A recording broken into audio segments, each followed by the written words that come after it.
name NC, bitch, and I'm a killer, nigga. I'm getting on the down to hate, now I'm feeling scandalous. It's scandalous, a couple of niggas are thinking that they can handle us. You see riders at the table, niggas, then I'm stepping with a nigga named NC, bitch, and I'm a killer, nigga. I just wanna fucking fly, got bitches tell me why you gotta stay high? What the fuck is that about? Get it till we up now, turn that bitch into my son. Turn the way inside the game, nigga, these fucking bodies, I eat the flesh, bloody chunks. Fill the body in the truck, devilish fuck. I pulled up with clip and then the bus, yo, the body stuck. Give no fuck about no fucking fuck, don't nobody wanna get stuck. What the fuck, knuckle up, making my way to the back of the truck. Bringing my range to the fucking thing up. Better be ready when I come up heavy, I don't give a fuck if you think this is steady. I'm bringing machete and pull up a Chevy, bitch, I am so deadly, and now you spaghetti. Chop you up like teriyaki, leave you on the ground and up, I call it hibachi. Motherfucker, I'm that zombie creep killer, and I'm not sorry. Swinging like a gorilla, I bring the Tommy and the posse. Motherfucker, I'm that zombie creep killer, and I'm not sorry. Swinging like a gorilla, I bring the Tommy and the posse.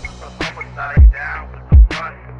Homicide sniper, cause I'm known for gunning niggas down. So motherfucker, don't forget your neighborhood heat to your motherfucking heat.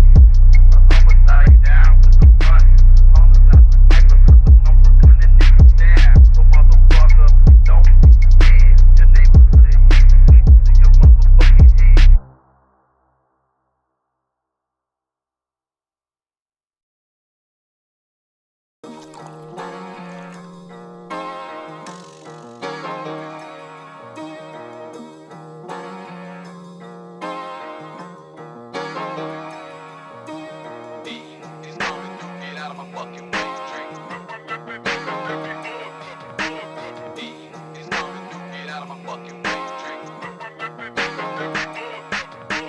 Get the fuck back, hit 'em with a K.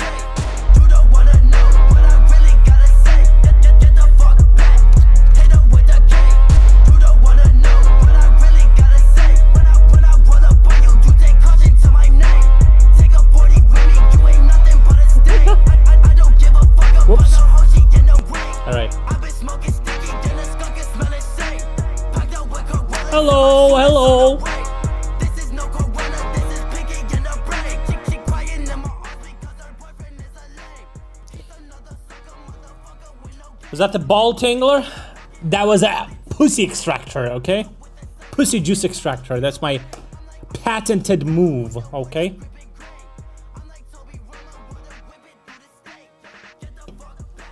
And just because your mom knows how it works and how exactly it's reproduced doesn't mean she has the rights to it, okay? And by the extension, it doesn't mean you have it either, okay? So don't you think pulling some stuff on me, okay?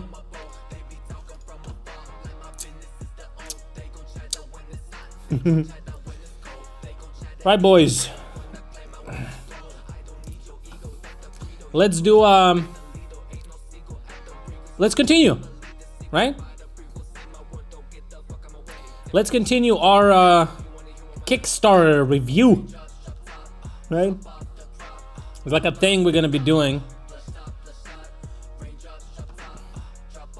on the stream. Okay. This is some fucking shit. Alright, it's called Mindful Monster app. $100 goal, $11 already. My name is Callie. My company is Mindful Monster, meditation app for kids. Have you or someone you know struggled with anxiety? Did you know that worldwide? Sleeper, don't care. Get a sticker for $10. Okay. Well. Sorry, kid. Actually, not sorry. We estimate the app will cost 10,000. Oh, they're looking for developers. They're looking for money to pay developers. The $100 is not how much developers cost. Okay, this is dog shit. Next. Bumpy. Revolutionize how you network. Exchange any contact information with the tap of your phone. You already can do that. Pet again. Recycle debutylese plastics and filament. Oh, right. You can use plastic. You can use plastic bottles as your 3D printer filament, actually you can just already use it. You don't need this fucking whatever the fuck this contraption is. Wireless keyboard with various materials. Another keyboard, don't care. You know what I made today? I made beef bourguignon. It's like a beef soup with it's like a beef stew with red wine. It was pretty good. I posted a picture of that on my Patreon for my exclusive #1 Coomers, okay? Yeah, that one.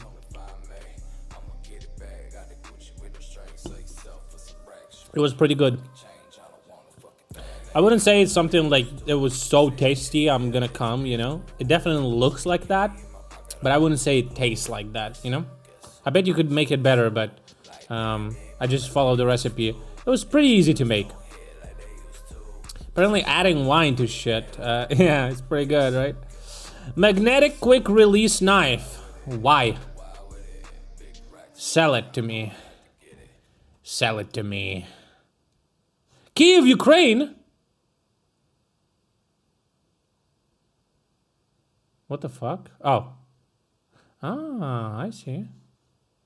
No, no sound. I guess it could be useful.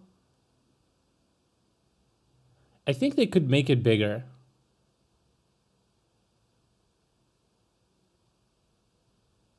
No sound? Oh, never mind, I'm sorry. There is sound.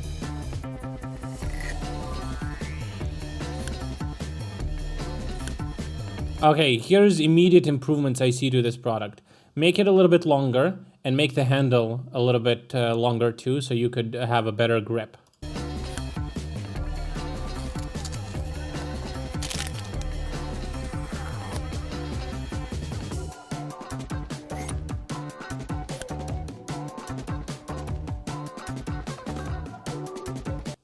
That's all right, you know, that's not the worst thing we've seen so far over here, that's for sure. Smart high-speed pet dryer. Why? What's the difference between this and a fucking regular hair dryer? Furry kid with wet hair, if not dried in time, is easy to breed bacteria. What should I do? Use a hair dryer. Next. Portable ultrasonic cutter. Oh, shit.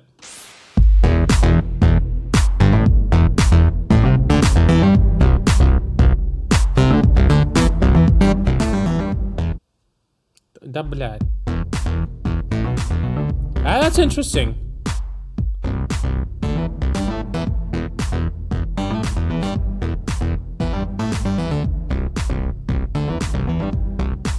But then again, I feel like it's like putting technology into things that you don't really need.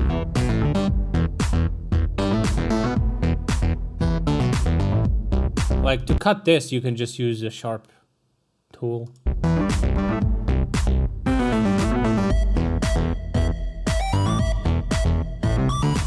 Yeah, hey, apply a lot of pressure there.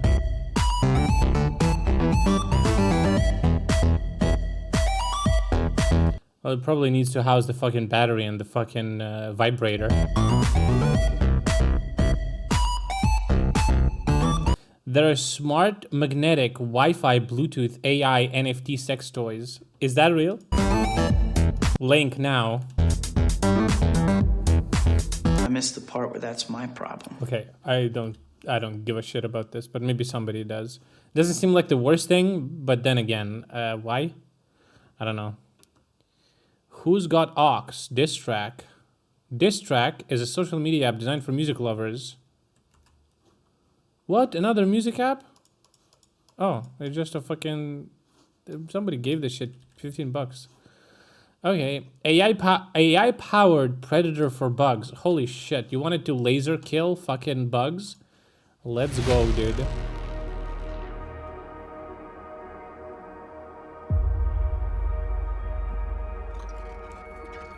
What? Will it fucking... She scratches that. It fucking travels you in the fucking woods and fucking lasers bugs around you? If you're at home, just get this, dude.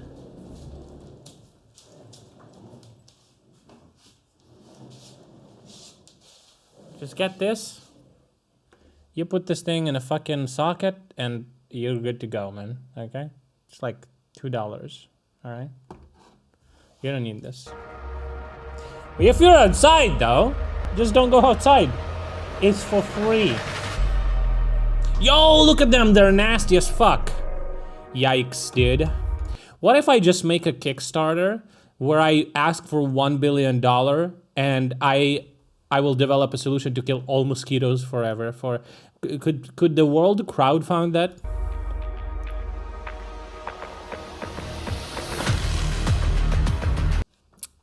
In a world without mosquitoes.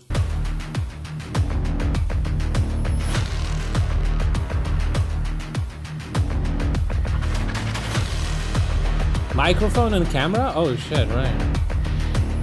You need them? That's not true. You actually don't need mosquitoes. The more you know.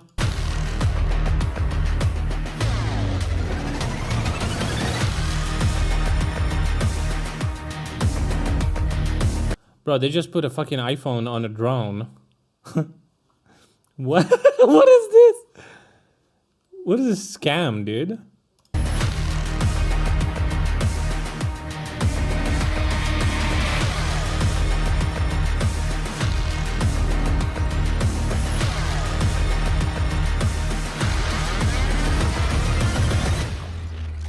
Okay, what am I supposed to, how is this gonna work?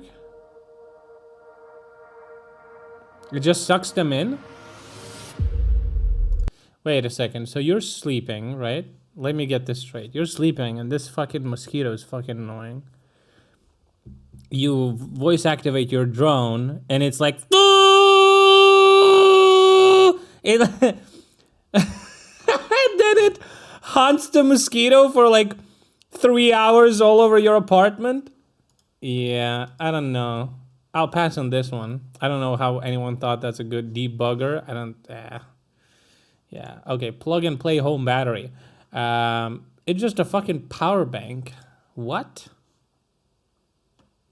What if reducing your carbon footprint and your energy bill was as easy as hooking up? I mean, plugging in. Hi, I'm Jan from Rygrid, and for the last 2 years... Okay, here's a suggestion. There's a product like this already exists from a reputable company. EcoFlow made a solution. This is such a scam.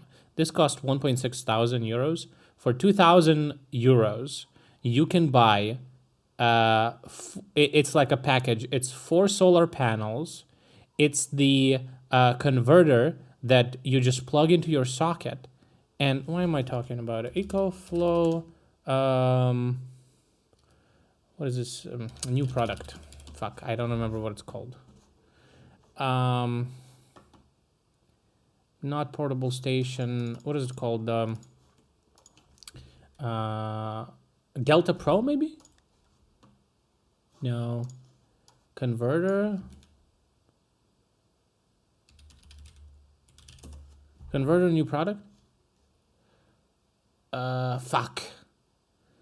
Bro, where did I see that? Jesus fucking Christ. Okay, maybe they have it in the news. Give me a second. So basically, you plug it into your socket, and you can. The new thing about it, I don't see it.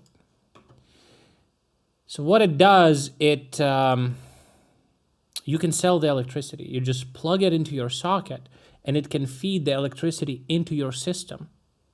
So you can sell the electricity.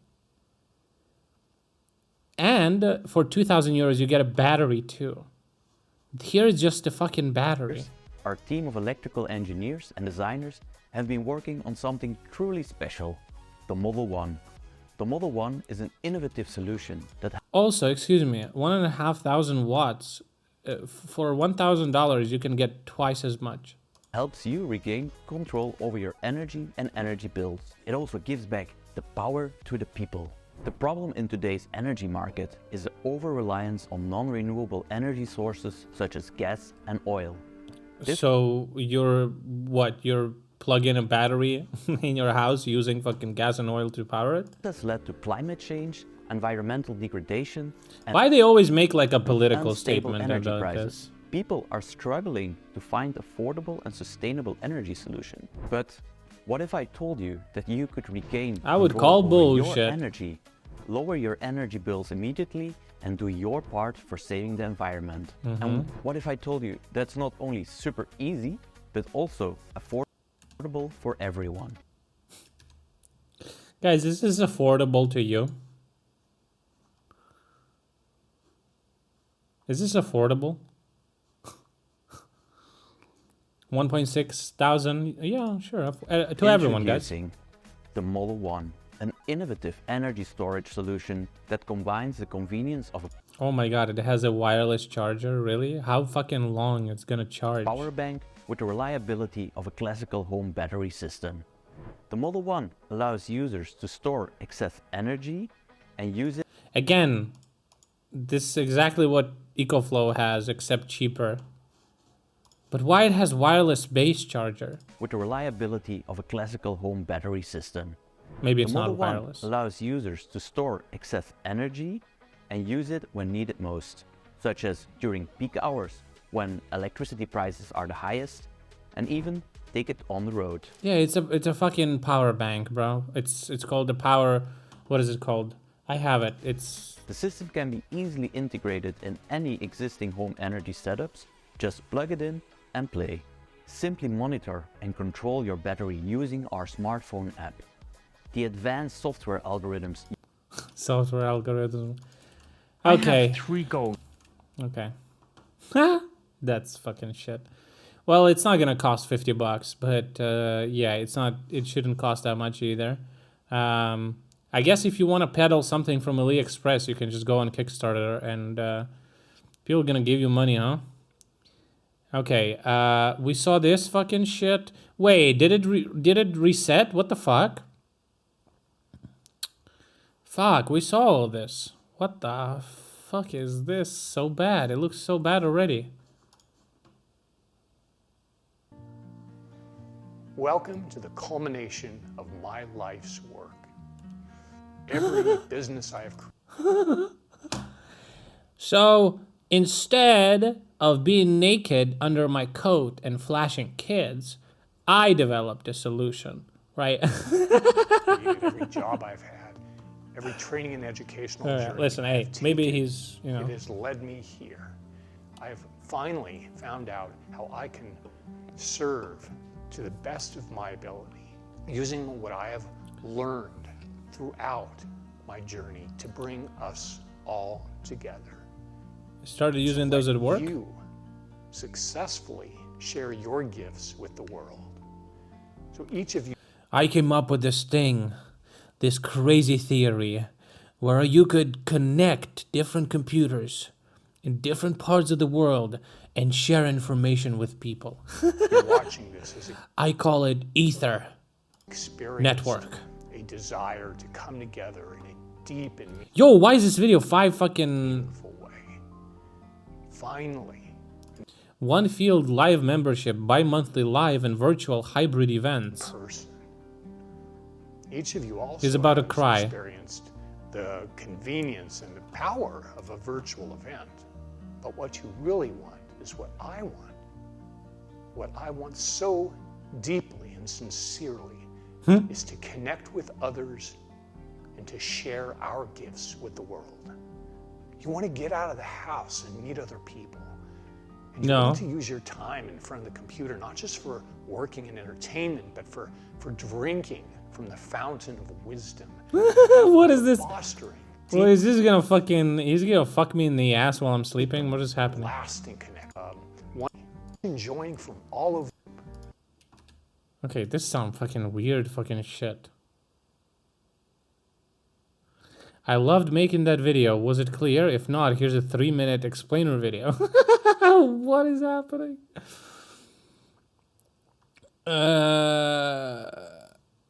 What if I told you would be able to post, chat, and share in this energetically contained community, and it wouldn't be Facebook, Instagram? So it just What are we talking about? You can watch a 5-minute demo of the platform here. Yo, Heartbeat, all-in-one platform for community businesses. All of a sudden, it's businesses. So it's like a social network for businesses. Okay. Okay. LinkedIn. Okay. All right. What do they need money for? I'm confused. Whatever. Go fuck yourself. Rain Golf, waterproof golf rangefinder. I don't even know what that is. The future of coffee runs. Java Go, app for hassle-free coffee runs. Scrum Journal, a guide for agile software leaders. It's free online. You don't need to pay it. Autofocus, 20-watt fiber laser engraver.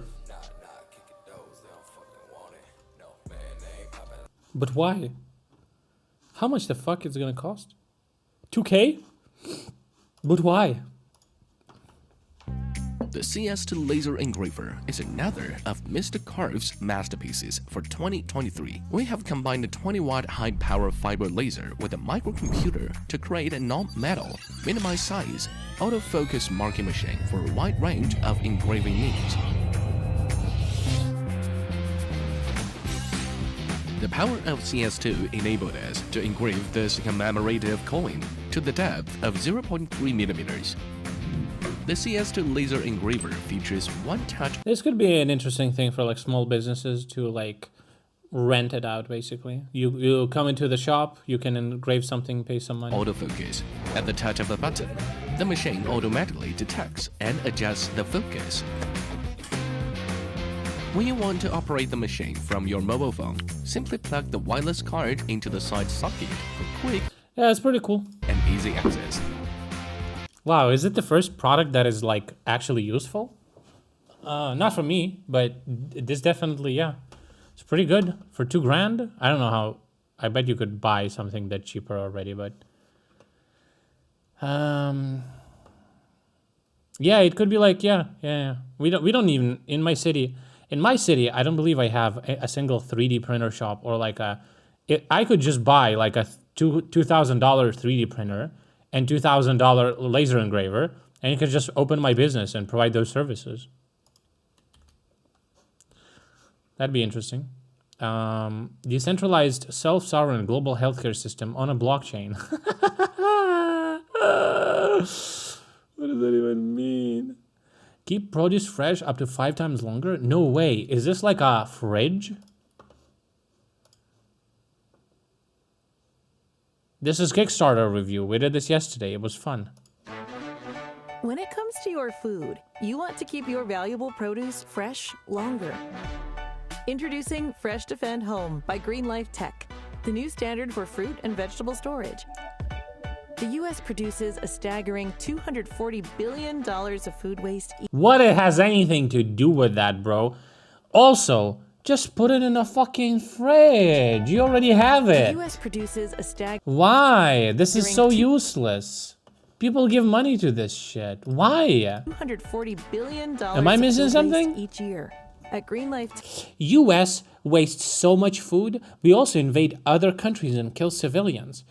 But we set out to change those things. That by helping you extend the life of your fruits and vegetables with Fresh Defend Home. The way Fresh Defend kill intruder microbes on their own soil. Home. Home works is okay, fuck you. This is useless. Your Way Body and Sexuality Positivity app. A device. That'd be interesting. App? I don't give a fuck. Smart cane? AI cane? 684,000. Those are the number of lives taken by accidental falls every single year. Bro, why do they always start videos? Fucking 8 billion people live on this planet. The majority of them are people over 65 years old. And majority of them are fucking morons. Indeed, over time, the fucking population becomes more stupid. Has decreased significantly, making it really hard for the elderly Making it really hard perceive to and live. avoid obstacles on their way. Now, this is Now, reality changes the world. Here's what I propose. Hi Kickstarter, I'm Edouard. And I am Charles. So we put people in these camps, right? Okay. I don't care. Programming Languages Festival. Why the fuck are you? Oh, wait, that's right. You can also gather money for stuff like this. I totally forgot. It's like crowdfund, whatever. Just Tap. Your last business card, Just Tap, offers durable and reusable NFC business cards to make networking easy. You can just get a... You don't need this. Already, NFC cards already... That's already a thing. There's also NFC rings. You can put the fucking card in there with your link or whatever. Ready to use solar station. Don't give a fuck. Natural fruit paper wraps. Only real fruits. This is gonna be some scam shit. $11 pledged out of 10,000 goals. Play!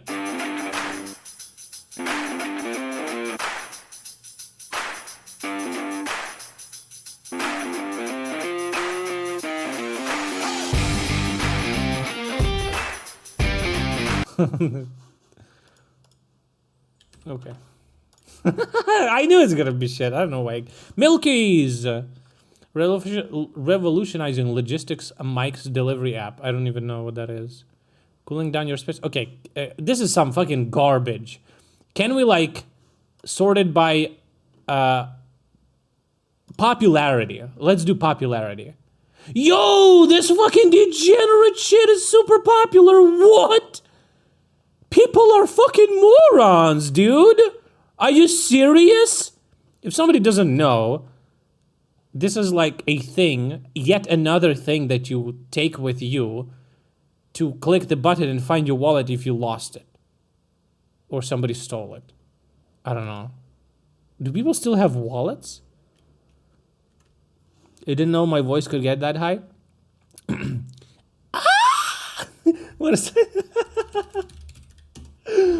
Ah!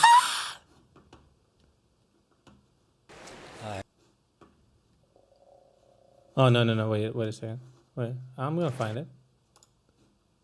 Wait, 4.4 million views. Wait, what is it? Fuck, what?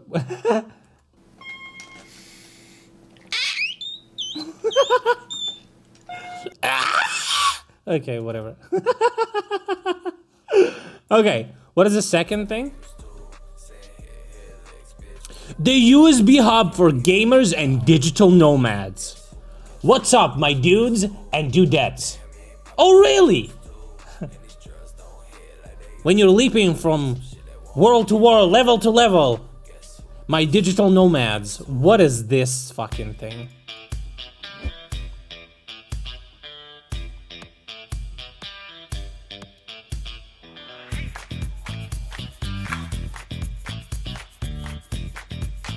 Oh, it just has a fucking storage for cables? Okay. Alright, but like, I didn't raise a lot of money, but I guess reusable sticky notes. Man, you just do something reusable and Americans gonna be like, I'm good, I saved the environment.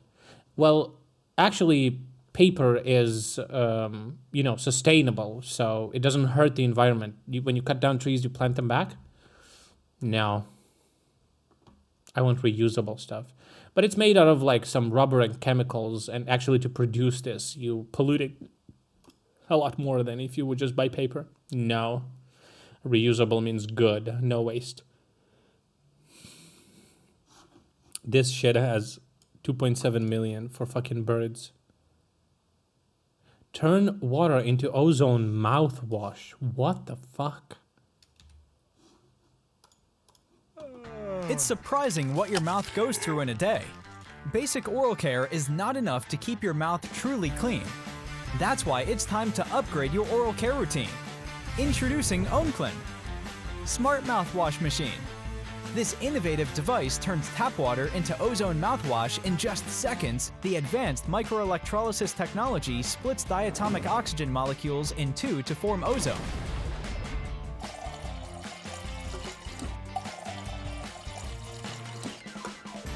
Eliminating harmful oral bacteria more effectively. Ozonated water penetrates all areas of your teeth and Okay, let's check if this is true. I'll ask ChatGPT. Let me log in. Okay, ozonated water. Is it better for oral care than just like mouthwash? Let's just ask about it. Fuck.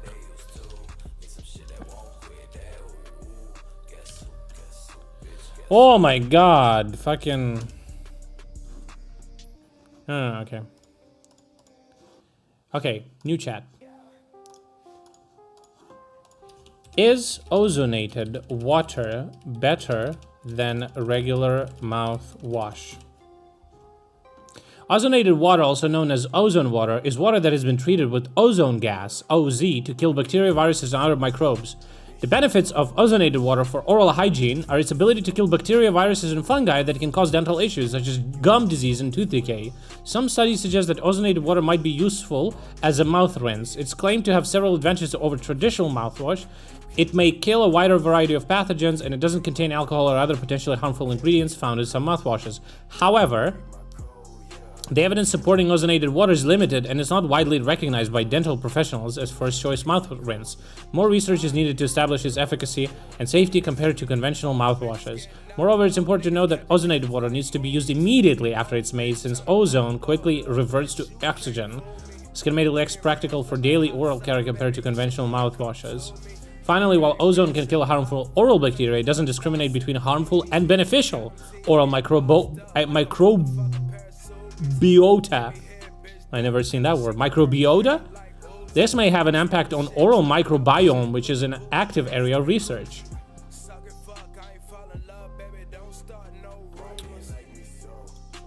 For these reasons, it's recommended to discuss your dentist. Fucking whatever. My dentist! My dentist! Yeah, I missed the part where that's my problem. Okay, I mean, I don't know. Yeah, needs more info, yeah. Could be complete bullshit. Remember how people were like, oh, IQOS and the vaporizers are not bad for you. They're not as bad as cigarettes. Meanwhile, more and more research comes out saying that, you know what, it might actually be worse. Fucking hell. The future of pool safety. Are you tired of your babies drowning and you fucking getting pregnant and having more kids? Watch them through your fucking camera. What the fuck? It's just a camera? Unattended toddler. You're like on your work. You're at your job and it's like shit like this and you're like, oh fuck. I guess I'll make another one. All right. Don't care. Platypod handle, camera riser and adapter. Just so much garbage, dude. This is fucking AliExpress. All of this shit exists already on AliExpress. Laser engraver and cutter. Wow, how much is this one? It's all funded. Yeah, it's the most popular. I filtered by most popular. Yo, what the fuck? Yo, what the fuck? It's $377? What?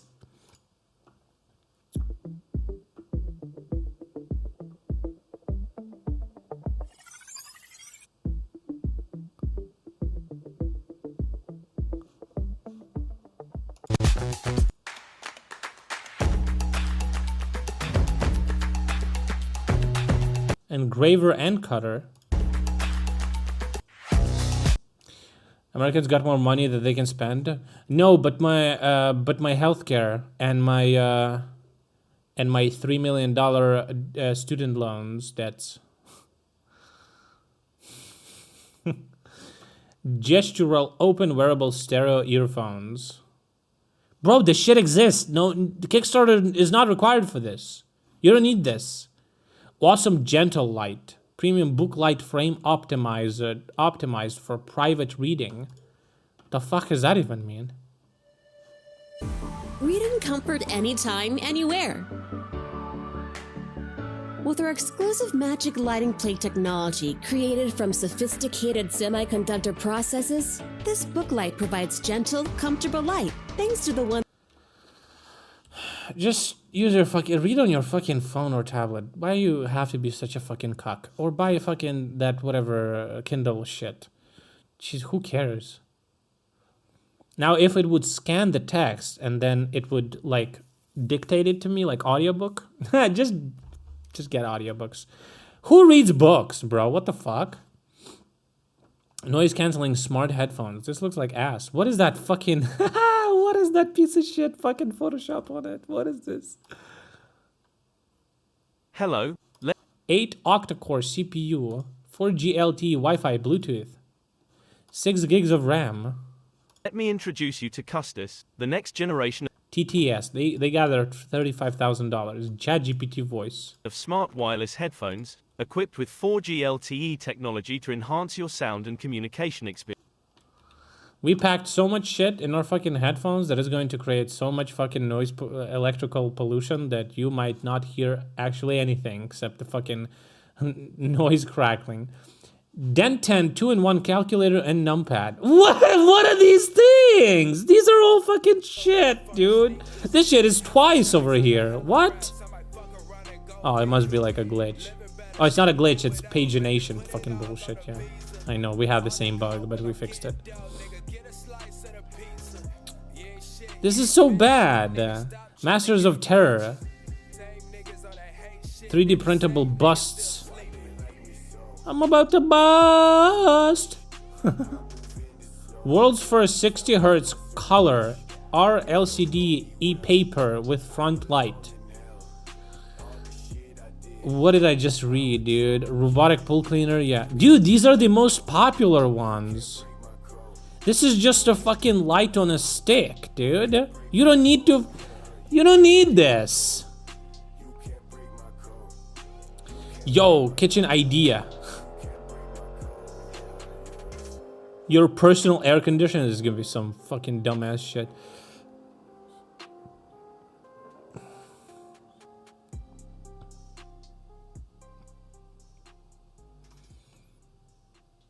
Okay, what is this?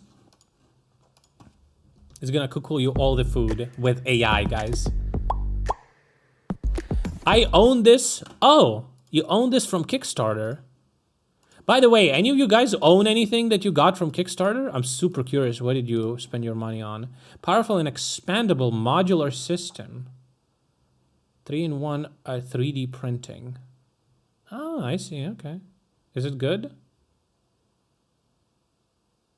No, you ain't got nothing? All right. I hate websites where you have to like giga scroll.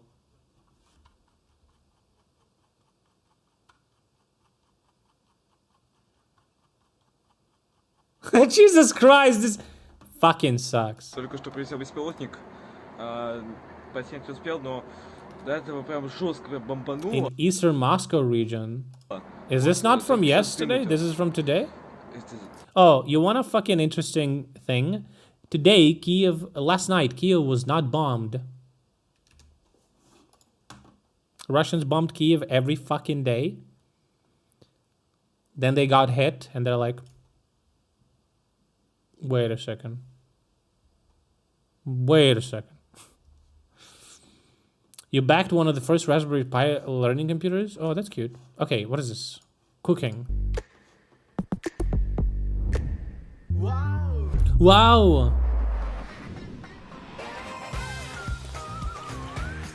Oh.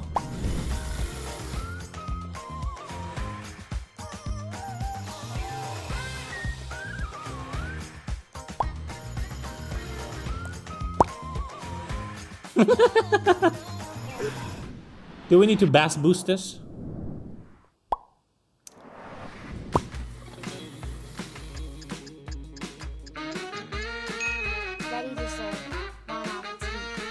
It has fucking Soda Pop and TTS voice. Okay, so things like these already exist. So this is what I'm assuming. I've seen this in China. It's very popular. So what this is, it's like a mixer, blender, food processor all in one, but it can also heat up the thing. So you can basically, what you can do is you just put the ingredients and you leave it and it will mix it, then bake it or whatever. It's like a kitchen robot, yeah. Those exist. And apparently those are really good at cooking like some dishes. You just basically add ingredients. However, there's like different recipes, so you may need to add some different ingredients at different times. But oh, rate what's offered by Ukraine. You can select by location. Projects on Kiev, Ukraine. Oh, just Kiev or can I just use Ukraine? Yeah. Okay. The upgraded 3D luminous colored wooden world map. Healthy oil, Ukrainian cold pressed oil. Okay. Sorted by most funded. Seriously, the most funded one is the first 3D luminous colored wooden world map? And the second most funded is world first 3D wooden world map? And the third most is 3D printable stuff for gamers and painters? Cardboard vintage instant camera. LED flash.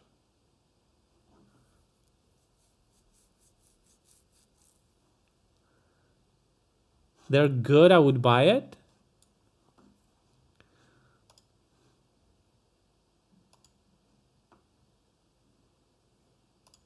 Thank you for loving it.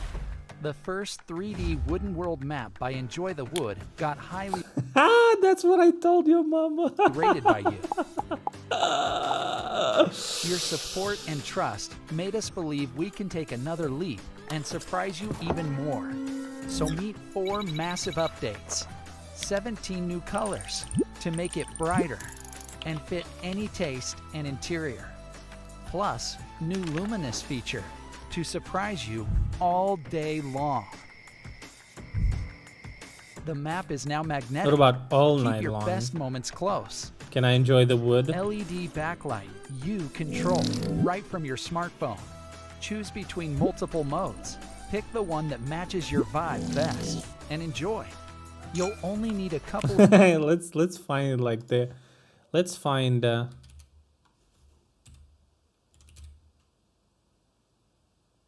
what is it? How is it spelled? Eritrea? Do they have any? Africa. Africa. Yo. What the fuck is this? It's just a picture? Mother and father were binary stars.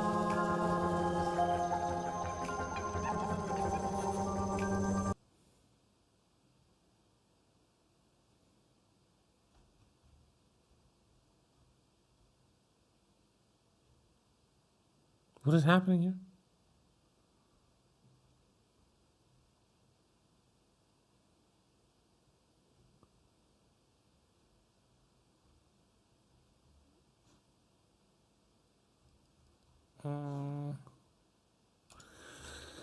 I'm so confused. Your backup generator for the internet. Running shoes made in Kenya. Original sandal. This is not Africa. Air Reserve, the book. Just a book. One life. Ukraine! Okay, whatever. No, Kickstarter is kind of cringe, dude. I thought they would have a lot more interesting stuff. This is just some AIDS. Remember the days of bulky computers? Oh, Steve Jobs, look at that. Is Indiegogo better?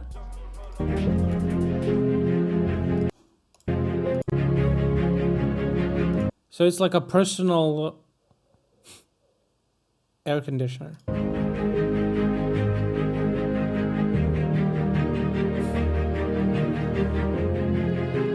How does that work exactly? It's just a fucking fan or what? On a wrist strap?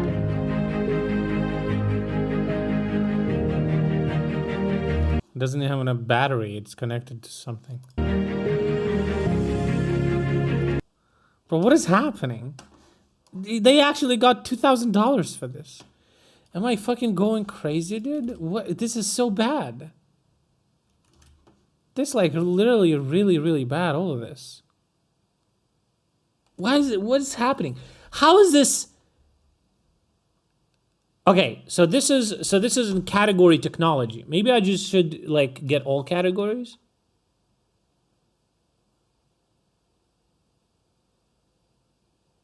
Assassin's Creed?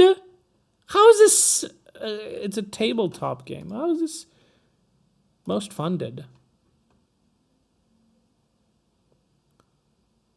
Oh, Pebble. I know Pebble.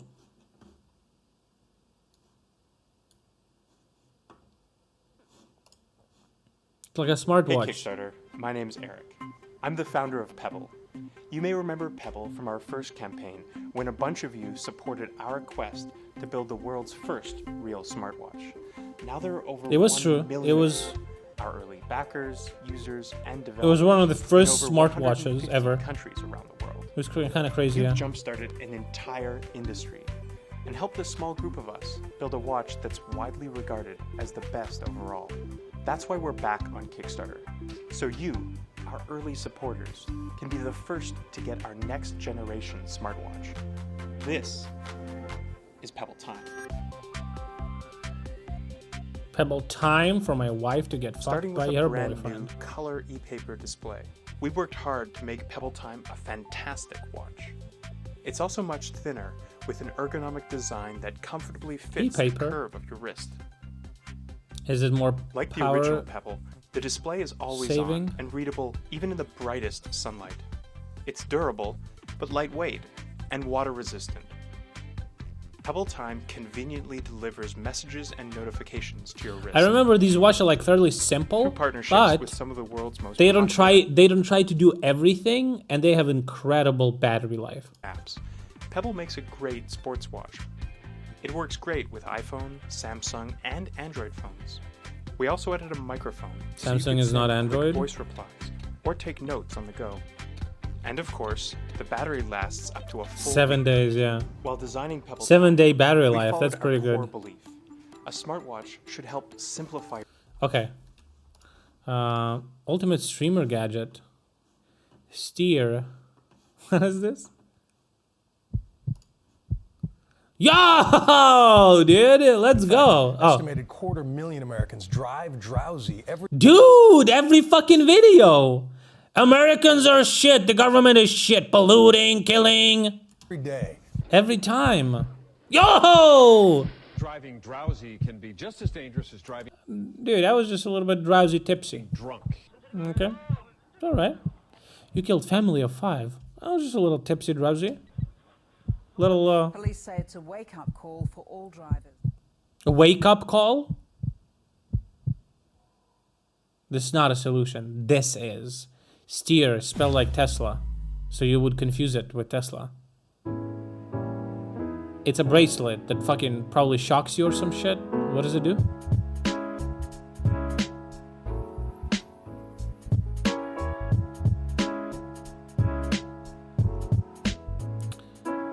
Really? It just shocks you?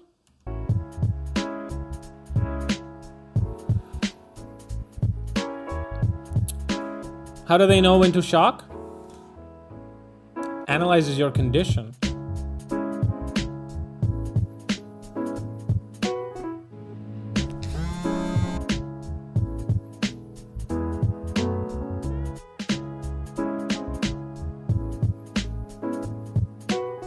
Just vibrates.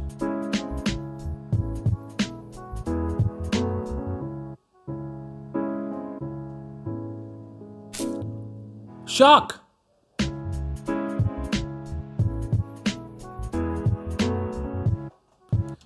The heart rate goes even slower. It chops your fucking arm off, dude. Every year, drivers' drowsiness costs 328. And then you're like fucking dying because you lost a lot of blood. And paramedics try to help you. It fucking kills them too. Then it takes over the world. Okay. The sound was unbalanced too. That's some shit. Okay. Coolest cooler. 21st century cooler. That's actually cooler. And why does it look like it's from past century? Was that on purpose? That's the sound of a cooler coming down off the shelf. It's the sound of imminent fun. So why haven't cooler designs changed in almost 50 years? Because it fucking works and it doesn't need to. Administered. Boring coolers are boring, break easily, and are a pain to get to and from your destination. Yo, I bet they were so proud of. I wanted a cooler that was really well built, yet had so much fun built into it that I would look for excuses to get outside and enjoy it. So I created the coolest. Why do they say? I'm sorry. Why do they say that it's like 21st century super fucking cooler and this shit looks like it was filmed in 1960s, dude? Have you ever wondered about? Have you ever missed that beautiful time where you could disrespect women and beat them with no repercussions? Introducing the coolest. The coolest is a complete redesign of what a cooler can be. First, you've got this 18-volt rechargeable blender. You don't realize the number of places you could really go for a blended cocktail. Remember a better time? Until you've got a blender built right into the lid. You're already carrying around a cooler full of ice and tasty beverages. Why not blend them up and become a summertime hero anytime, anywhere? And what's a party without music? The coolest comes with a removable Bluetooth speaker that connects to any... Okay, I get it. It's basically like everything in a cooler that you need. Just grab a cooler and you have Bluetooth speaker, a fucking mixer, a blanket, fucking grill. Any smartphone to wirelessly stream music from up to 30... You can fuck it, you know? You don't remember a beautiful time where women were not necessary? This is exactly what this cooler is. Grab the cooler, leave your wife at home where she should belong, and go into the park. Charge your phone from 20 years ago. 30 feet away. It's amazing where Play some music. Speaker technology has come in the last few years. It can cook, it can clean. The volume right from your phone, and this you can piss on can it. really put out some sound. And since you've got that 18-volt battery for the blender, why not get the most out of it? Maybe your camera battery is low, or maybe you have an iPhone and want to use it after 2 in the afternoon. The problem with this, here's the problem with this, okay? Most people already have all that stuff. They have piss. They have like, why that emoji? They have a power bank. They have a Bluetooth speaker. People who go outside often. Recharge your gear wherever you are with this waterproof USB charger. The party doesn't stop just because the sun goes down, and you shouldn't have to freeze your fingers searching endlessly for your favorite drink. The coolest. Even I have a fucking power bank, and I don't even go out. Yo, $13 million, dude. Sheesh. Well, fuck me. I guess people really want this shit, huh? Damn, son. Okay, how much is it, actually? Oh, it's $185. It's actually not bad. It's actually not bad. It's way cheaper than I thought it's going to be. Coolest cooler? Damn, son. Okay. Travel tripod. Damn, EcoFlow is here too. How much is their fucking battery cost? 3.6 to 25,000 watt hours. Holy shit. 1.7K. These are pretty good. A lot of our guys What does it mean to live without limits? Introducing the EcoFlow Delta Pro, the world's first portable home battery with an expandable ecosystem, designed to store energy so you can use it at any time.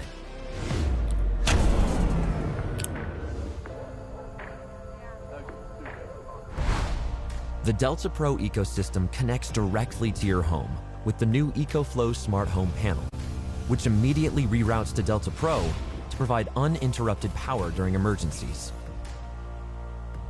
Power outages are no longer a problem, as Delta Pro keeps your entire home fully powered, even high wattage appliances.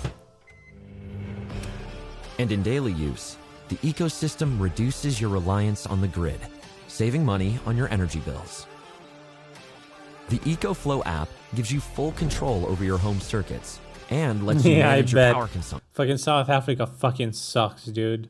Power fucking, what is it called? Light shedding or what is it called? Fucking. If you need another way to power high voltage devices, connect 2 Delta Pro units together. During emergencies, the new EcoFlow Smart Generator provides cost-effective and efficient power compared to using a traditional gas generator pretty expensive alone. though. Delta Pro. Well, I mean, it's not that expensive. Like for something like this, capacity 2,000 watt hours, 1.7K. I mean, yeah, this is not actually that expensive for this amount of energy. However, I want to install. So when I'm gonna look for an apartment, I will ask if I'll be able to put the fucking solar panels on the roof. If I will have permission to do that, and they will put that in writing, then I'll just get something that is like permanently attached to the wall or something like that. What was I doing in Africa? I lived there for 2.5 years. I don't know. It's a beautiful country. That's about it. Okay, what is this? A tripod? Column, hub, and head that fit together perfectly. I'm listening. We created the tool we believed a tripod should be. A tool designed for use in the field, with robust, easy-to-use cams, rapidly deploying legs, and instant, secure camera connection. The result is a tripod that deploys faster than any other in its category. Intuitive and low-profile touchpoints. No guessing which knob to turn or how far to turn it. Just one precision-engineered ring for simple and smooth articulation. Exceptional strength, even with heavy pro gear. But this is a tripod for all cameras, even the one in your pocket. With a universal phone mount that stows away magically. Magically, Shoot guys. confidently in any environment. On any terrain. Getting any It seems like a good thing. point of view. With the gear you already own. Or It seems like a good product, actually. use it with peak design Literally the same as any other tripod, but is it magically stored though? bags, straps, and clips. What a tripod! Beautiful and unmistakable Look! silhouette.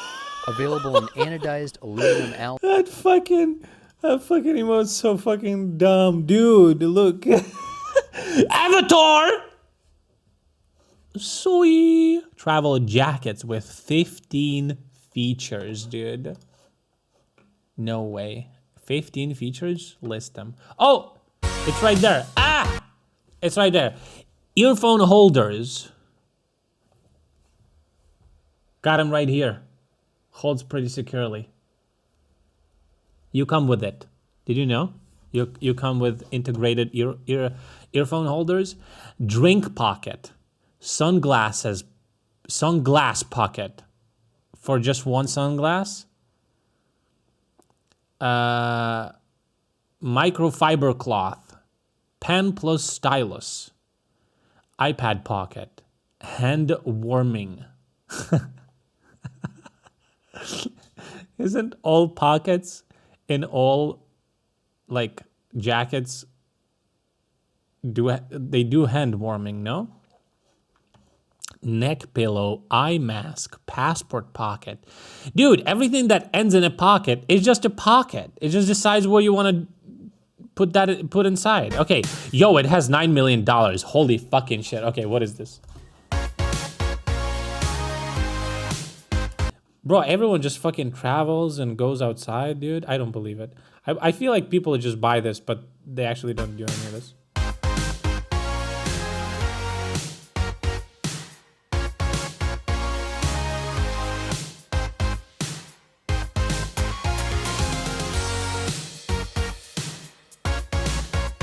Nine utility pockets, okay. You're gonna travel to Croatia tomorrow? Oh shit, really? Why?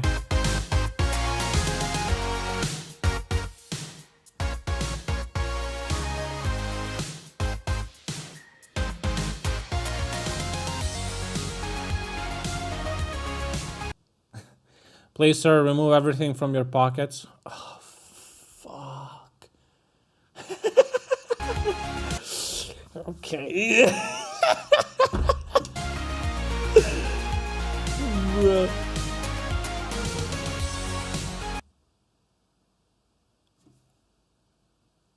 I don't think you should say that to TSA agents. I don't think they're gonna like that.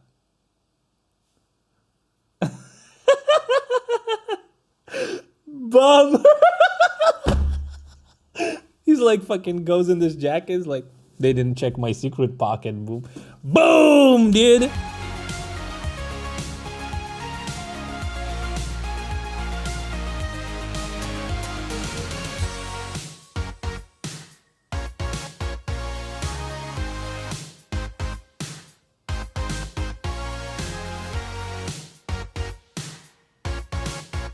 Pocket for glasses?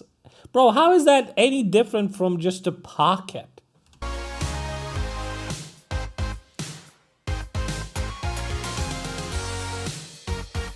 No more entangled earphones? Oh, it's an old thing, right? They didn't know that they would just get rid of the wires. He's like, puts it in a pocket. Is that what he's gonna do? Oh. She's like, you fucking got that can and you put it in your pocket? Are you fucking insane, dude? He's like, he's like, the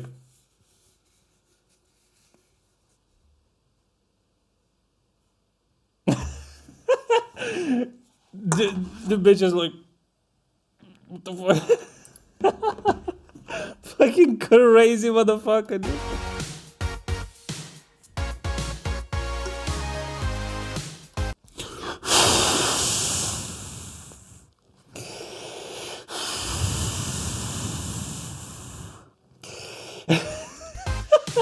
She's like, what the fuck?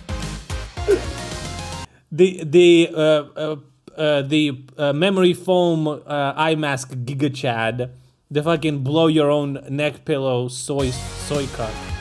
Inflates in 2 seconds? I feel like it depends on you, really.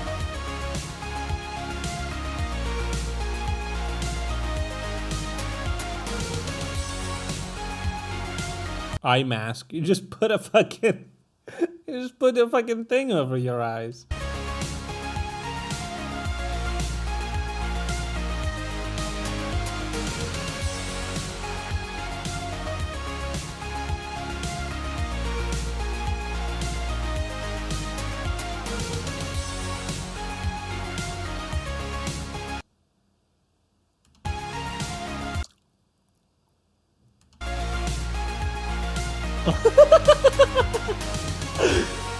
A pen?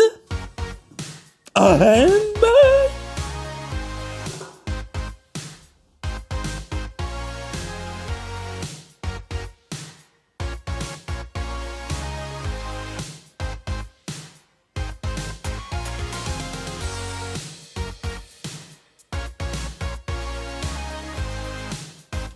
Wow. Okay, so this was posted in 2016, last update. Updates. Exchange policy. Oops. Shipping update. Oops. Oops. Uh-oh.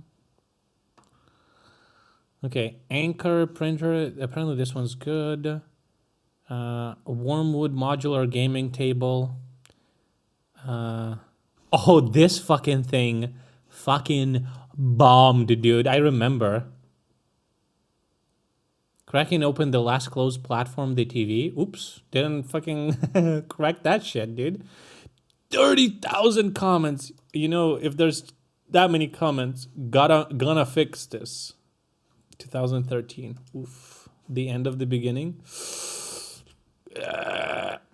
Okay. All right, dude. Enough of Kickstarter for today. It's fucking bad. Anyway, what was that, huh? That's some dog shit, dude. Not gonna lie. I haven't found really.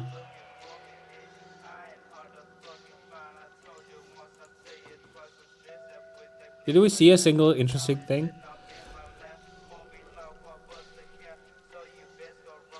What happened to the counteroffensive prediction? What happened to it?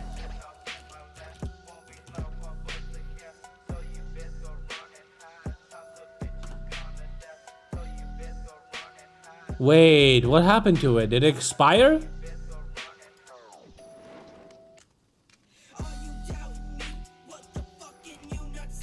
Yo, what the fuck? It's gone? Does it expire? Twitch predictions expiration.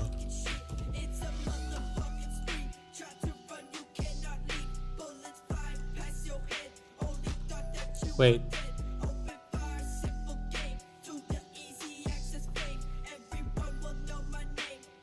Initial setup, creating and running, managing, completing.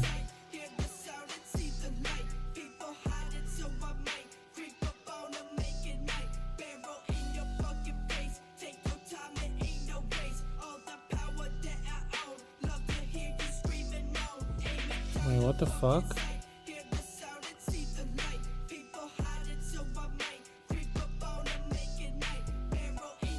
Viewers will get a temporary chat badge indicating which way they voted. It probably ends when the stream ends. Creators will be able to set the prediction submission window. Creators, if a prediction is not resolved after 24 hours, all points will automatically be returned to viewers. Oops. That fucking sucks. Listen. Today is the last day of spring. And it seems like it's not going to be a spring counteroffensive. We got lied. I am bummed out, unironically.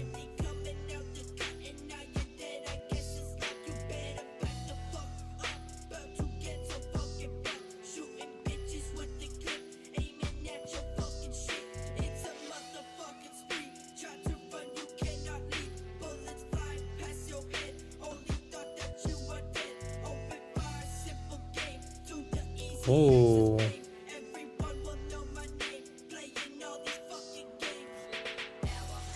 All right, let's look at the news.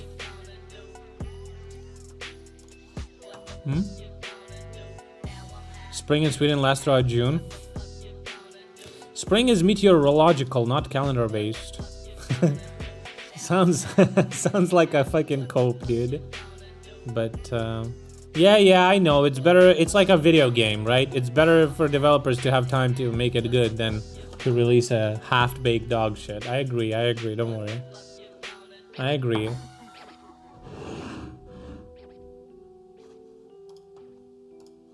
Что если бы я ебал твою мать в жопу, а батя твой потом мне яйца лизал?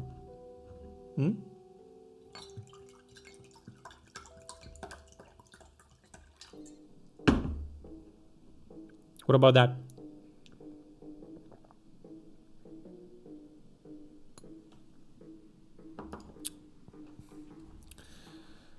Пошел нахуй.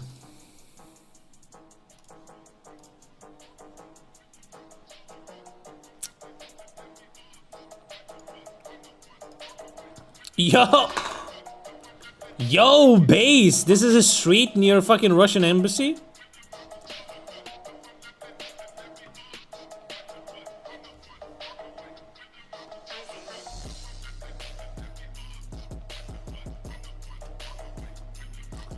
All right. Let's City already removed it? Oh, I see. Okay, I get it. It was like a thing. Why are we the most sanctioned country in the world? Asking orcs. Вот как думаете, почему наша страна самая санкционированная? Почему на нас столько санкций наложили? Топ-1 в мире уже. По-моему, это очевидно. Почему санкции накладываются? Не любят нас, видишь? Прям совсем не любят. Видимо, представляет угрозу. Yeah, I have a very cool thing. Sponsor block for YouTube. When people mark a specific section of the video, they can mark it as a sponsor or self-promotion, and it's gonna automatically skip it. It's really good. Ну, что мы такого плохого сделали всему миру? Ничего. We're growing like cancer. Растем. Wow. Потому что мы сильные. То есть это зависть какая-то получается чисто? Ну да, возможно. Strong. Но вот если кратко, то я думаю, что вот мы сильные, и поэтому нас немножко нужно... А в чем сильные? Ну во всем мы вообще сильные. Dude, nothing. Bro, I would love this historian to do these videos. Why are you strong? We're strong at everything. Specifically, well, we are a strong power in general. Specifically, well, in the economy specifically. They will never say anything in particular. All of that is not true. Ну, в экономике мы сильнее, чем Америка, допустим. Bro, what the fuck? She just laughs. Ну, я думаю, что... Да, у нас более корни, более крепкие. Санкционированные. Я в эти политические... Я считаю, что нужно знать все источники. Сегодня спрашиваем... Today we ask people what they think about sanctions and why Russia is the most sanctioned country in the world. Не больше всех в мире, скорее всего. Я в этом не осведомлен в политике, но сомневаюсь, что наша страна объединена всеми санкциями мира, но больше всех в плане. Больше всех, да. На втором месте Иран. The world most sanctioned country is... Damn, fucking Christ. 14,000 sanctions? Different sanctions? Я считаю, что в данный момент страны пытаются задавить маленько Россию, так как понимают ее угрозу. Потому что у нас очень большая территория, я считаю, и все хотят захватить ее. Dude, this is so stupid, bro. Oh, you have nothing on that territory. It's a wasteland. Вот и все. Все просто. Just like what's on top of your head. Санкции, да, санкции, то есть вводятся для того, чтобы нас ограничить, чем-то обломать и, по сути, ну, пытаться... To enslave them, guys. To enslave them. Наверное, из-за того, что другие страны не устраивает наша политика. Какая у нас политика? Наверное, самостоятельности слишком много стало. A lot of и autonomy, это устраивает те страны, которые хотели бы доминировать на мировой арене. Мне кажется, наша точка зрения не совпадает с точки зрения мировой, поэтому вот идет. He kind of looks like Littlefinger. Давно нужно сесть и договориться. Мне кажется, никакие вот эти в 21 веке стрельба из пушек, она никогда ничего не решит. Мне кажется, нужно сесть и договариваться и не убивать никому не повинных людей. Украиной, как-то это очевидно, по-моему. Даже до этого Россия была в топ-5, по-моему. Ну и до этого был конфликт. Ну, я думаю, сейчас эту уже проблему так просто не решить. Вот. И это все, и все ограничения так просто не снимут. Они наверняка на долгие годы. А каким способом это можно сделать, честно говоря, я даже не представляю. Потому что мы как бы живем не по тем правилам, по которым хотели бы, чтобы жили. It has nothing to do with wanted. Anyone doesn't. You don't live by the world rules that you all agreed on, and that's why you get fucked. Остальные. Какие правила у других стран? Какие они? Не знаю, ребят, честно. I don't know the rules, but we don't live by them. Then why the fuck are you saying anything? You have no idea what you're talking about. Как бы, видимо, что-то делаем не так, с их точки зрения. А как думаете, вот что мы не так делаем? В моем понимании все так. А у них я не знаю. Условно говоря, нас не хотят видеть как конкурент. Поэтому и вводят санкции. То есть мы сильные, да? Мы сильные, конечно. Ну а в чем мы сильные? Ну, слушай, ну мы целую цивилизацию. We're strong. Listen, Moscow buildings destroyed 8 Ukrainian drones recently. Ну, давай так, наша история там больше тысячи And they're gonna destroy a lot more. Okay. лет насчитывает. Соответственно, мы как бы определенно... What the fuck did he say? We're an entire civilization. Our history goes back over 1,000 years. That's not true. Ну, давай так, наша история там больше 1000 лет насчитывает. Соответственно, мы как бы определенную угрозу создаем. Поэтому и не нужны никому конкуренты, нужны государства, которые подчиняются и которые делают все, что необходимо. Ну, я думаю, что это такой явный вариант, как говорится, не сложить Россию. It's not even about like founding. Like what is he talking about specifically? Europe as a thing and people lived there, yeah, but you can say they didn't have civilization necessarily that had anything to do with Russia specifically. Вы знаете, а многолетняя история показывает то, что, в общем-то, всегда на нас Запад зуб точил. The fuck was that? Из-за больших территорий, из-за большого количества полезных ископаемых. Like a lot of the Europe changed dramatically with industrialization because it allowed people to build nations basically. After like railroads and different shit that allowed people to trade and between each other. Просто природное богатство. А вот зачем? Почему они не могут, торговать, покупать просто природные богатства? Все страны, которые раньше... No, I'm not mixing up anything. Nations were formed after industrial revolution, not agricultural. Because basically on big countries just simply could not exist back then because they didn't have technological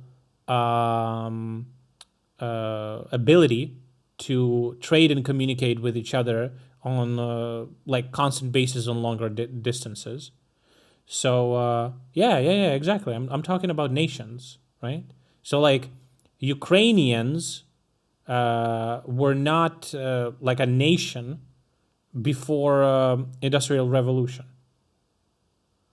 So it was like smaller, like they're not called tsardoms, but like smaller. What is it called? Somebody reminded me about the word.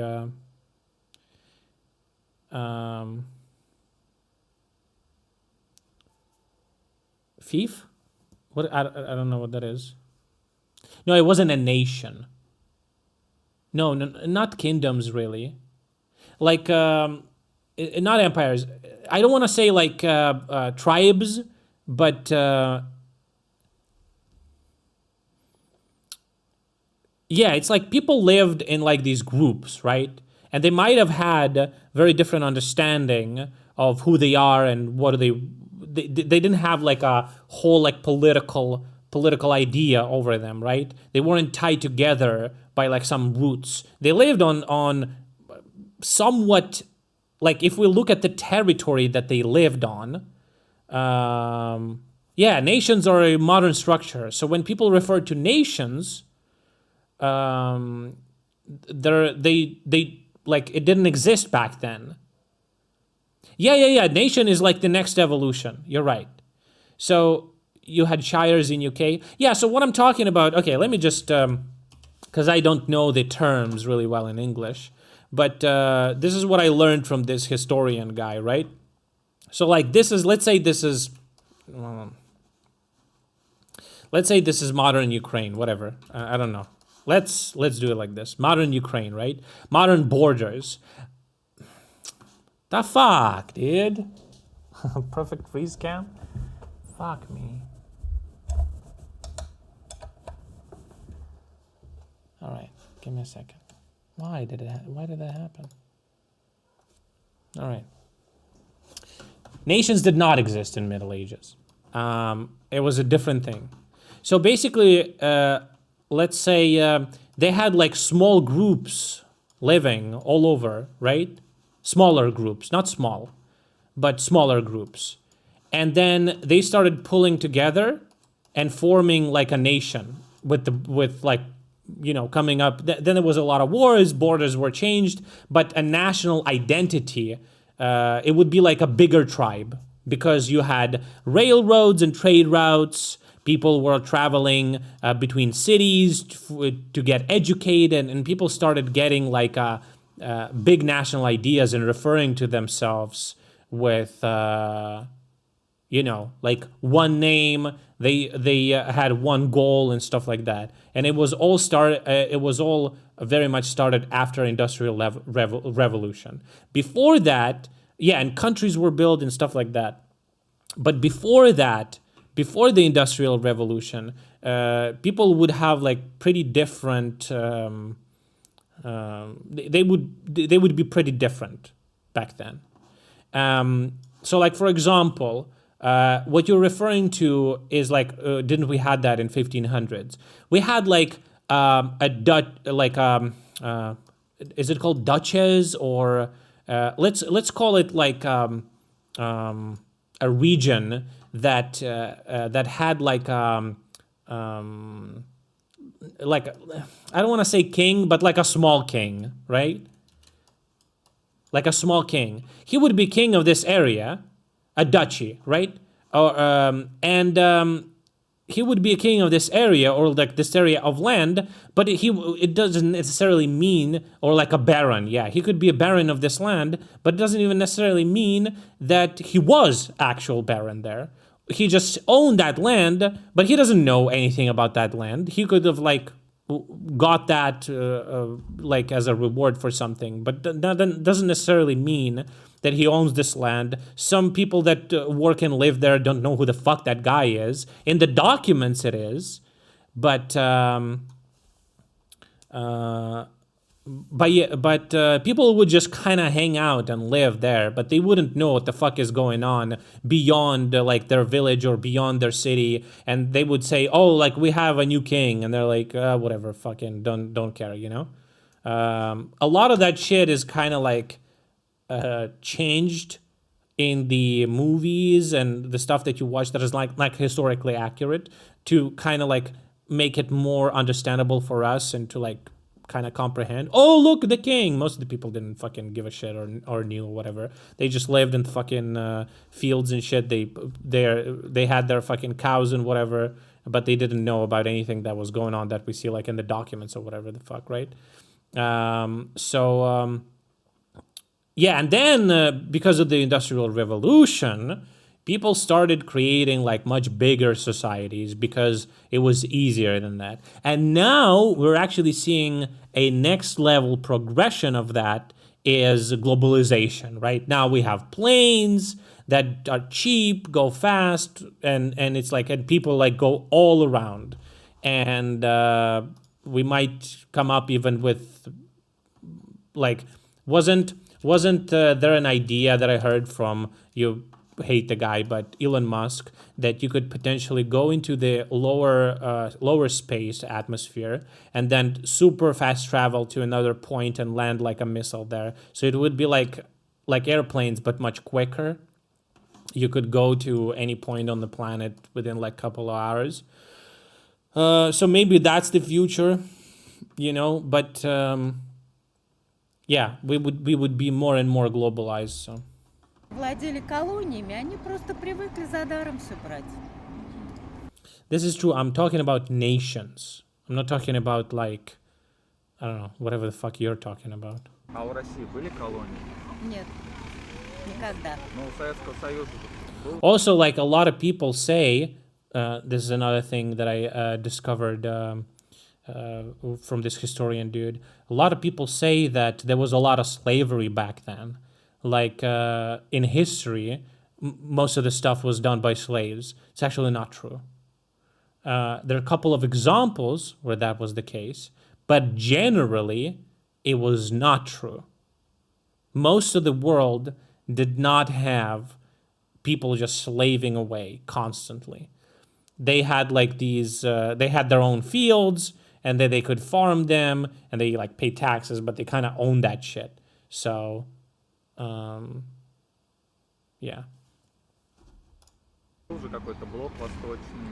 Oh, I don't know the name. Maybe it is called indentured laborers. I don't know what it's in English. Это не колонии были. Это был, значит, Варшавский договор, точно такой же, как у и НАТО, только военный блок для обороны. Feudalism was kind of slavery. I don't know if he was referring to feudalism. I would need to read up more on it. But he mentioned it and he called it some fucking thing, but I don't remember. Oh, fuck. Isn't feudalism is like you have a guy who owns the lands, but he allows you to farm that shit if you pay him taxes, basically. Right? Am I right? Basically, yes. But then it's not slavery. If you don't want to do that, you don't have to. Slavery is when you do the thing or you get killed, basically. Так в итоге вот подытожим, тогда они просто хотят вот уничтожить. Исторически они всегда хотели уничтожить. Я думаю, что да, уничтожить или превратить в свою колонию, разграбить. Вот если взять США, они же помогали России, там поставляли куриные ножи. Taxes are so high that you stay poor. I need to read up on it because I don't know any of that. Вы знаете, вся эта помощь, она, как говорится, куриные ножки, да, им весь Запад. Let me fact check myself. So let's fact check that shit with the nations.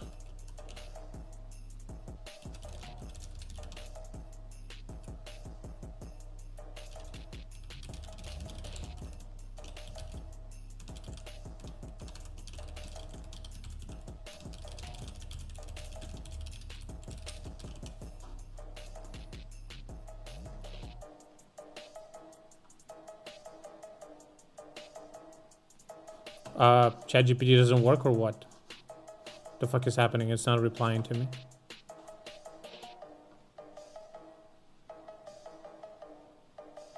What the fuck? You fucking stupid fucking loser? Oh my god.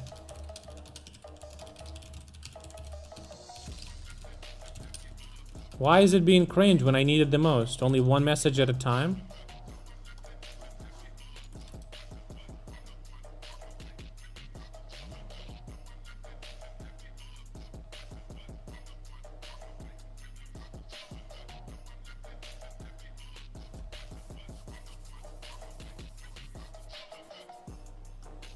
It doesn't work.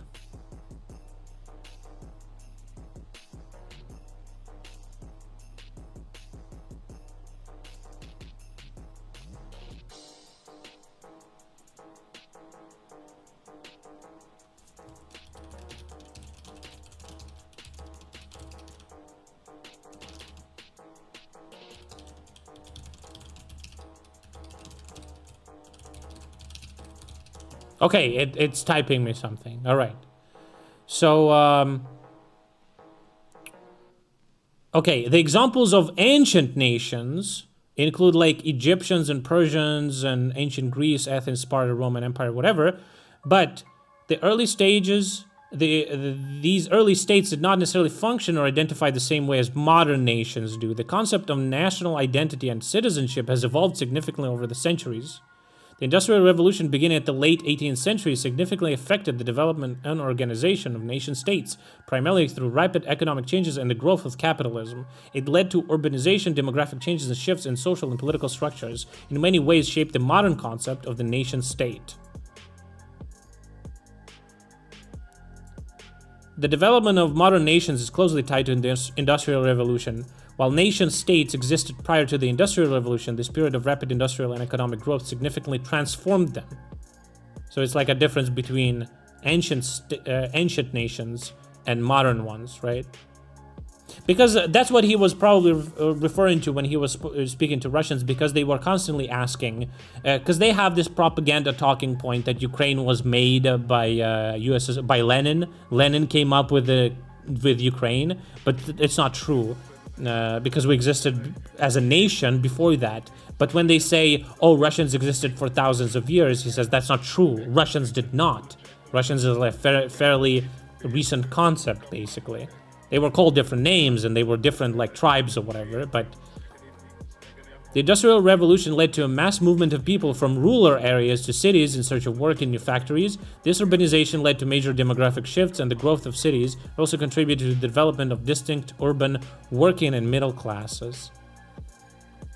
Infrastructure development. Industrial Revolution saw significant investment in transportation communication technologies. The expansion of railways and roads improved connectivity with nations, making it easier for people, goods, and ideas to move around. This helped knit together what is this? Disparate regions into more unified nation states. That's interesting. National identity. The significant societal changes spurred by the Industrial Revolution contributed to the formation of national identities. As people moved to cities and became part of a larger economy, they began to identify more with the nation as a whole rather than just their local community. So this was what I was talking about.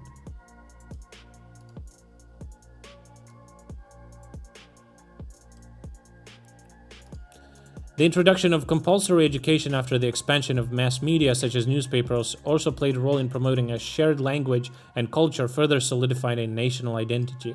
But isn't that what people talk about when they mean a nation? It's like a people who had common language, culture, and identity. Isn't that just caused by reduced travel times? Basically, yeah.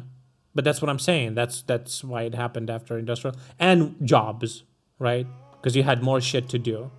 Like that's what especially people on the right in America specifically say that like AI is gonna get our jobs. No, it's gonna create more jobs. There's no finite number of jobs. People before factories didn't know that they could do factories. They could work in factories. Then factories came up, and you didn't need to slave away in a field.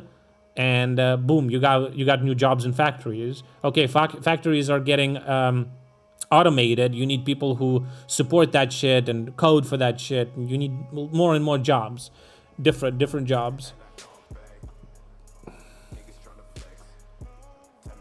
Okay, what's the other question that we had?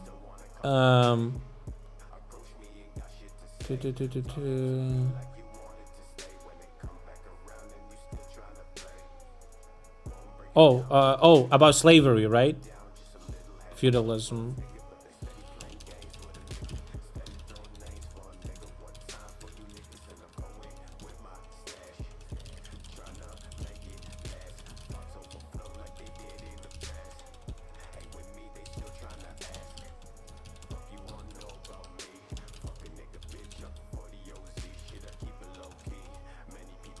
Okay. Feudalism and slavery are different systems, although they share some characteristics, primarily in the sense that they both involve hierarchical societies with limited freedom for those at the bottom of the hierarchy. They both form of socioeconomic systems that have been practiced in various forms and to varying degrees throughout history. Okay, feudalism prevalent in Europe from 9th to 15th century, although similar system exists in the other parts of the world.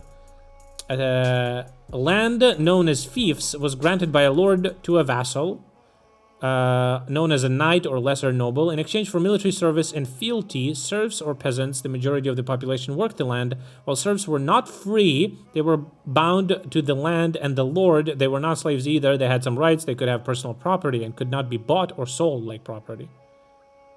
Yeah, I'm asking ChatGPT. It's the smart one. The GPT-4. Slavery, on the other hand, is a system where individuals known as slaves treated as property. Okay, we don't know that. Oh, free laborers, right? Is that what is it?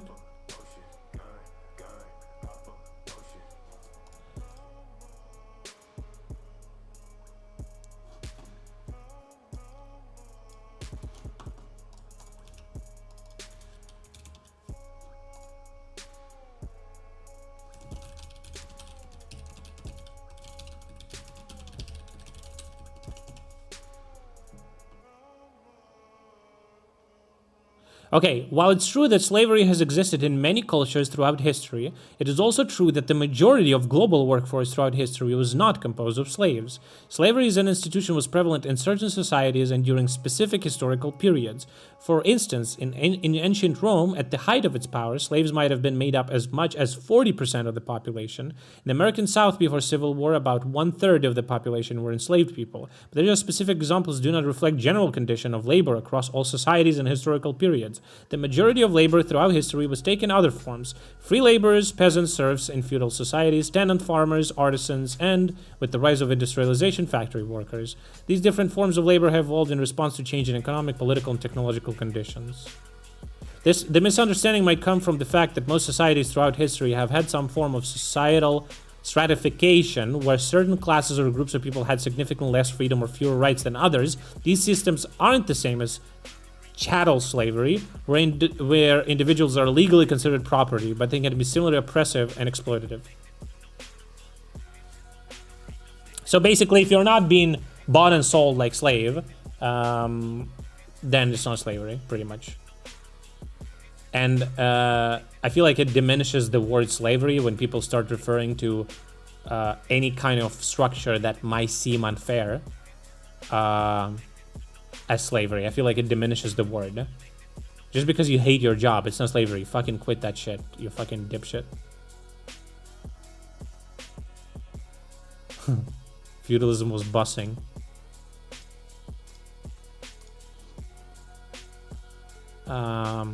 What else should we ask? Educational, holy shit. It's pretty cool.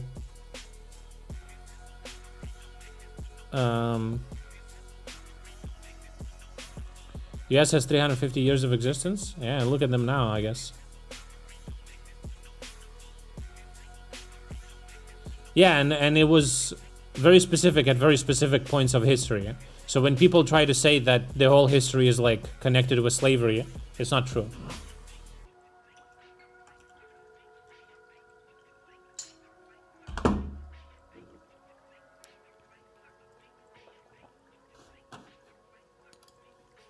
Read the above 500 years line. Ugh. Where? Why do I have to like look for it in chat? It's very hard. Can you just like fucking paste it again?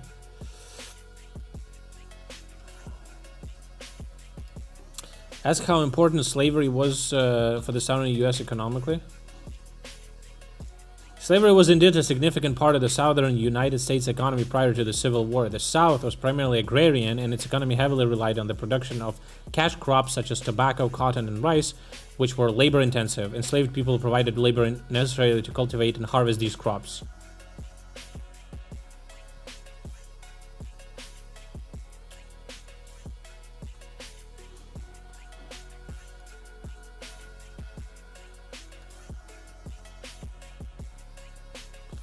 Slav and slave are not related words at all. No, absolutely not. Slav is like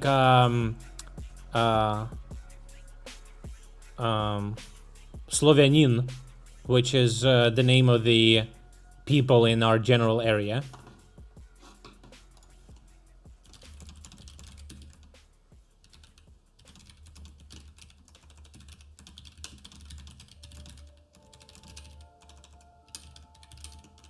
I'll just ask it.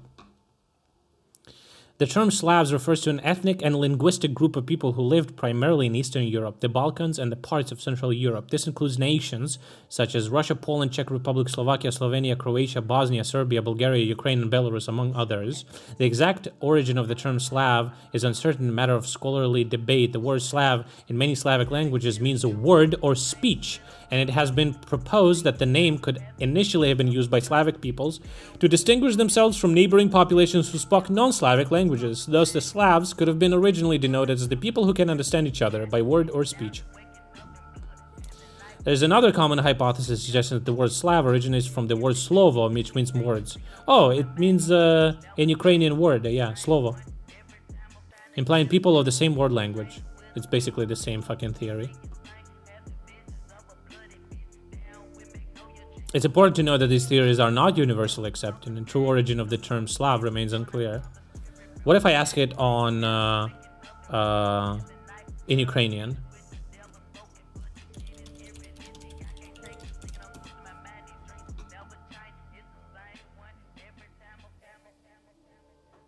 Okay. It's basically telling me the kind of the same thing. It's ethnic and linguistic group of people.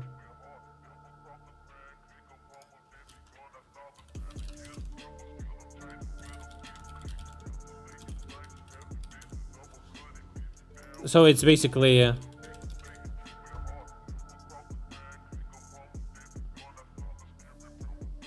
so it's so Slovenin is like basically Slav. In English is just Slav. I don't know why it's. So there's Eastern Slav, Russian, Ukraine, Belarus, Western Slav, Polish, Czech, Slovak, and others, and South, Serb, Bulgarians, and Croatians.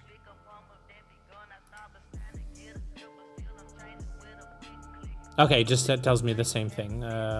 Basically, it's there's no specific. A lot of the shit is like super old, and we don't have the records. And there's some theories, but some things are still unanswered. I like how historians are like, we just don't know, and you're like, okay, I guess I have to live with that.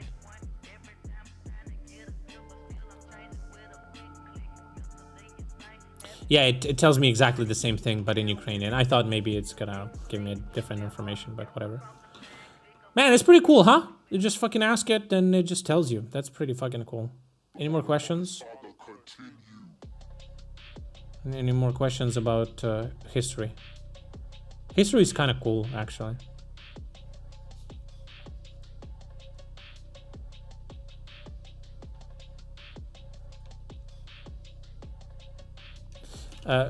Where is the word slave comes from? Book from 1731 talking about Ukraine. Oh, there's another great point by that historian guy that I watch. He says that old books are fucking shit. You should not read them because people still discover more and more stuff after that time, and there we get much better equipment to date things and AI to get fucking text restored and shit like that. So reading more modern books about history is actually gonna give you better understanding than old books. No, fuck you. It's an old book. I'm not. First of all, I don't read books, period. And if it's an old book, go fuck yourself.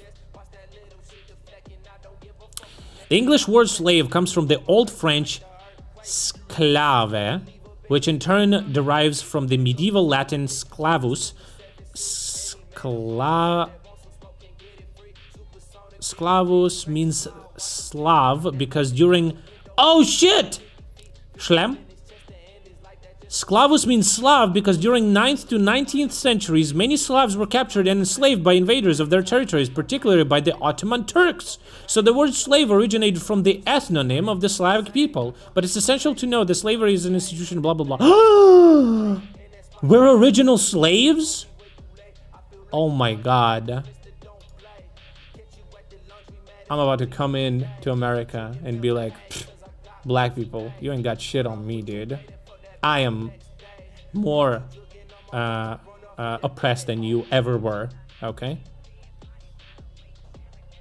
They are related, yeah.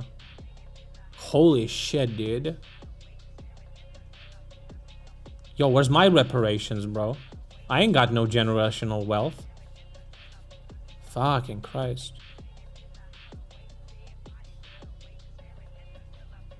The connection to the term with the Slavic people does not imply that the Slavs or any particular group were the first and or only slaves, but rather its historical quirk of the English language. Slavery has been a pervasive and abhorrent institution throughout human history, affecting a vast array of people across the globe. No, I am first. First.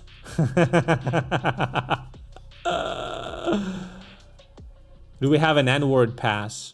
We don't. But people here thinks they do, so I ain't gonna go into detail about that.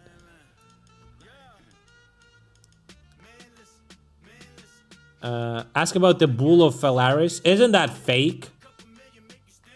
Like, that's not a real thing. It was a concept. You're talking to the bull that is made out of metal and they put a person in it and then they heat up the bull and the person is cooked alive inside. Apparently, it's not real. Like, it actually didn't... It was just a concept.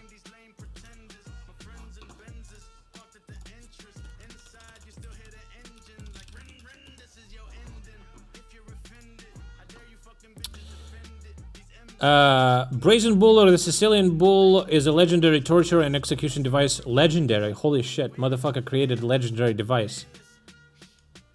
With very good stat roll. While the bull existence is unconfirmed, torture and execution devices were indeed used in various forms. Oh. Okay, and without... There's no concrete evidence. The Bull of Phalaris remains the realm of legend and anecdote. It's not real? Yeah, there's no, like, evidence or reliable historical documents attesting to the bull existence. It may have been a gruesome legend or morality tale. There's no proof that...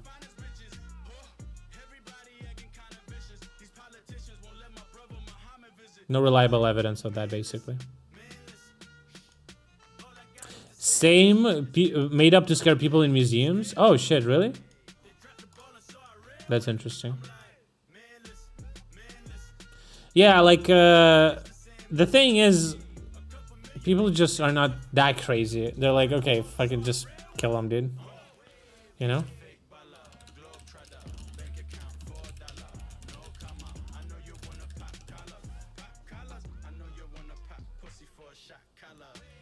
Ask about roll.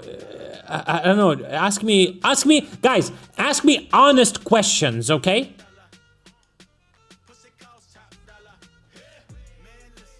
Only honest questions, guys.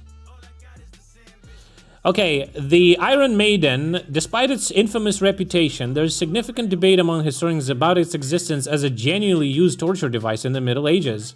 Most existing Iron Maidens are considered to be likely fakes or recreations, and many historians believe that the Iron Maiden was a myth or an exaggeration, and not a widely used or even recognized device in the Middle Ages. The most infamous Iron Maiden, which helped popularize the idea, was a piece displayed in 19th century in Nuremberg, Germany, and was possibly assembled to boost tourism or from misinterpretation of historical artifacts.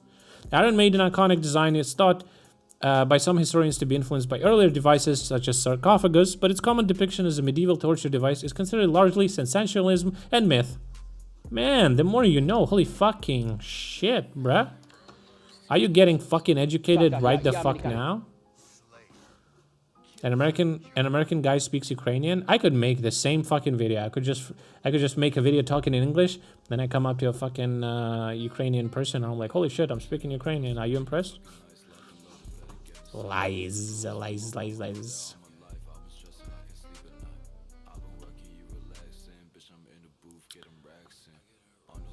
Iron Maiden is true. I've been constantly tortured by my neighbor with that band. True. True. Iron Maiden is fucking shit fucking music. And Queen is also fucking stupid as fuck. What else? Michael Jackson, fucking fuck that guy too. Dog shit. Freddie Mercury, fuck that guy. Whatever, dude. Whatever. I'm kidding. Relax. Relax. Вот был рад тогда, когда Россия была слабая и просила, так сказать, подаяние. Но они же помогли. Ну, может быть, в какой-то мере и помогли, но я думаю, что больше здесь сыграло нам в минус. Развалился Советский Союз, огромная держава, был бы сейчас Советский... Развалился, сыграло... Ah, fuck. Да, бля. Where was that fucking... Слабая и просила, так сказать, подаяние. Но они же помогли. Oh, this was an interesting point. this Russian propaganda also was debunked by that historian guy. So he says the West helped us, didn't they? Ну, может быть, в какой-то мере и помогли, но я думаю, что больше здесь сыграло нам в Look. минус. Развалился. She says Soviet Union collapsed, a huge power. She says that Soviet Union was collapsed by the West. The West did that. Actually, not true. West didn't want for Soviet Union to collapse because Soviet Union had nuclear weapons, and they didn't know what would happen if nuclear weapons would get into the wrong hands. And when Ukraine wanted to leave Soviet Union, the president, American president George Bush Sr., right, was in Ukraine parliament making a speech that we should not exit. Bush speech in Ukraine to stay in Soviet Union.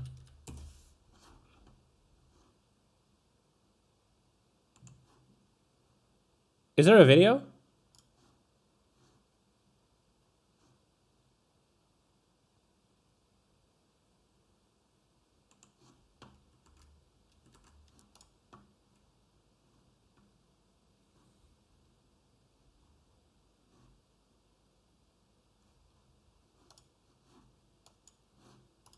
Is moving toward full diplomatic recognition of the former Soviet Republic. This world has a new country tonight, Ukraine. The White House says it is moving toward full diplomatic recognition of the former Soviet Republic. Poland, Canada, and the Russian Republic gave recognition today. Ukraine is roughly the size and population of France. It is rich in agriculture and mineral resources. Ukrainians on Sunday voted for independence from the Soviet Union by an overwhelming 9-1 margin. Former communist leader Leonid Kravchuk was elected president and declared the Soviet Union has disintegrated.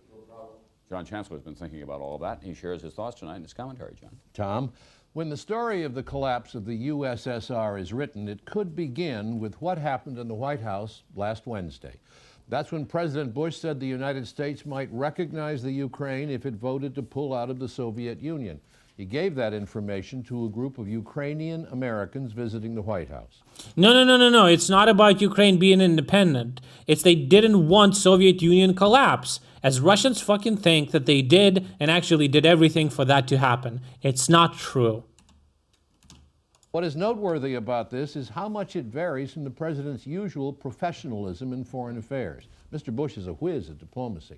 But this time, his actions surprised the NATO allies, none of whom is in a hurry to recognize an independent Ukraine. The British Prime Minister's office said there had been no advance notice. And the president's action came as an unexpected shock to Mikhail Gorbachev, who is frantically trying to hold the Soviet Union together. A mortal blow delivered without warning. Gorbachev wanted to keep the Soviet Union together, and fucking Russians think that he was the one who fucking made it collapse on purpose. And they think it's US and Gorbachev did it. Then there's Boris Yeltsin. Until today, he had been against Ukrainian independence, and so Mr. Bush's statement upset him. To anger both Gorbachev and Yeltsin at the same time isn't easy, but that's what happened when Mr. Bush made... Also, apparently, there was a huge protest in Ukraine where people held hands, or no, maybe held hands, it was in Baltic countries. People were protesting from Lviv to Kiev. Made his pledge to the Ukrainian Americans. The foreign affairs president didn't handle the Ukrainian matter with a line like that. Aplomb, and there is a possible explanation. Conservatives have accused Mr. Bush of a lack of passion about the anti-communist Ukrainian independence movement. He is facing some possible right-wing challenges in the New Hampshire primary. The next election is 11 months from tomorrow. All politics is local, and as the Ukrainian affair demonstrates, that applies to foreign affairs. Damn, Republicans based? Damn, they fucking changed, huh? The Chicken Kiev speech. is a name for a speech given by the United States President George Bush in Kiev, Ukraine on August 1st, 1991, 3 weeks before the declaration of independence of Ukraine and 4 months before the December independence referendum, in which 92.26% of Ukrainians voted to withdraw from the Soviet Union. The Soviet Union collapsed 145 days after the speech. Partially pushed by Ukraine, the address in which Bush cautioned against suicidal nationalism was written by Condoleezza Rice, later Secretary of State under President George W. Bush, when she was in charge of Soviet and Eastern European affairs for the first President Bush. It outraged Ukrainian nationalists and American conservatives, with the conservative New York Times columnist William Safire calling the Chicken Kiev speech, named after a dish of stuffed chicken breast, in protest to what he saw as a colossal misjudgment, weak tone, and miscalculation. Here is the speech. Which are proceeding from this. So now here is the President of the United States, Mr. George Bush. Dude, 200 views, bro. People in Russia just need to watch this video. They think America wanted Soviet Union collapse.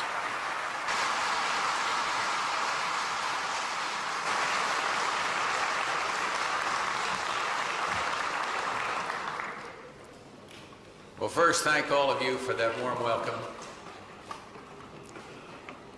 And may I take this opportunity to thank all people of Ukraine that gave us such a warm welcome, such a heartfelt. It doesn't matter. Oh, it's just it published 2 months ago. So what?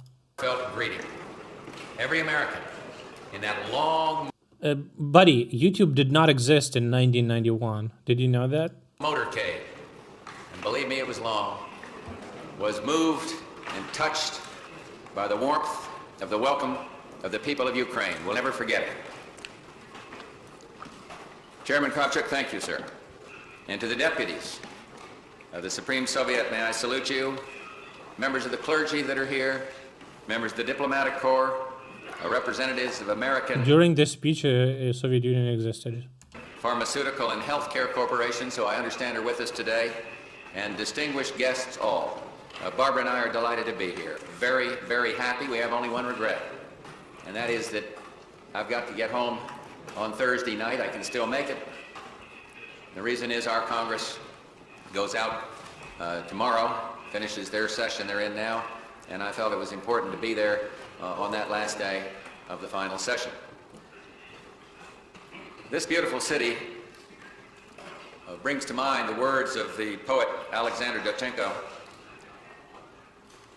America then knew what diplomacy looks like? What are you talking about? This is literally a fucking one of the worst fucking things that happened. It's called Chicken Kiev speech. It's not good. The city of Kiev is an orchard. Kiev is a poet. Kiev is an epic. Kiev is history. Kiev is art.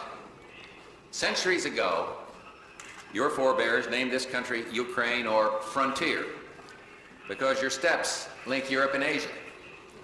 American foreign policy has always been schizo? Not always. Come on. But Ukrainians have become frontiersmen of another sort. Today, you explore the frontiers and contours of liberty. Though my stay here, as I said, is far too short, I've come here to talk with you. Well, back then they didn't know, okay? And to learn.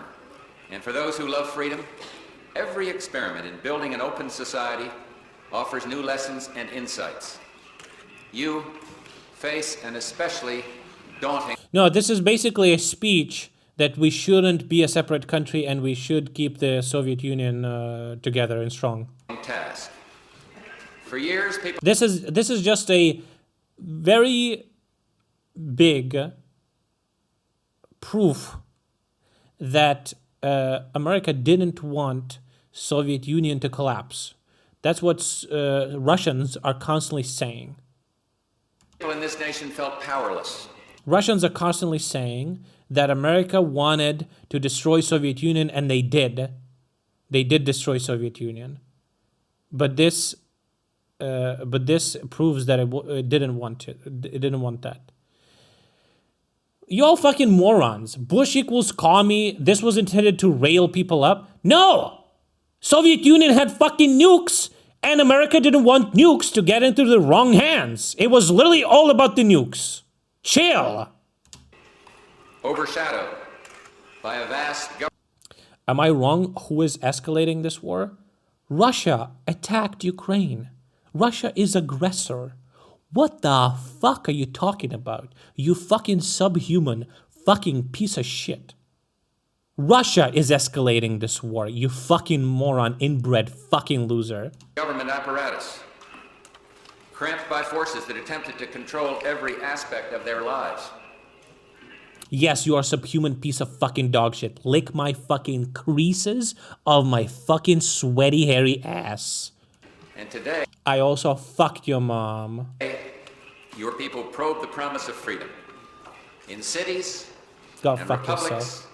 on farms, in businesses, around university campuses, you debate the fundamental question of liberty, self-rule, and free enterprise. Americans, you see, have a deep commitment. Yeah, you be careful. We're now weaponized, okay? You're gonna keep talking shit in chat, see what happens. To these values. We follow your progress.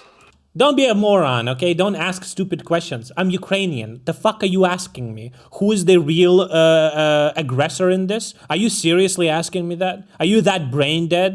Do you think I'm not gonna get upset by your dumbass fucking question?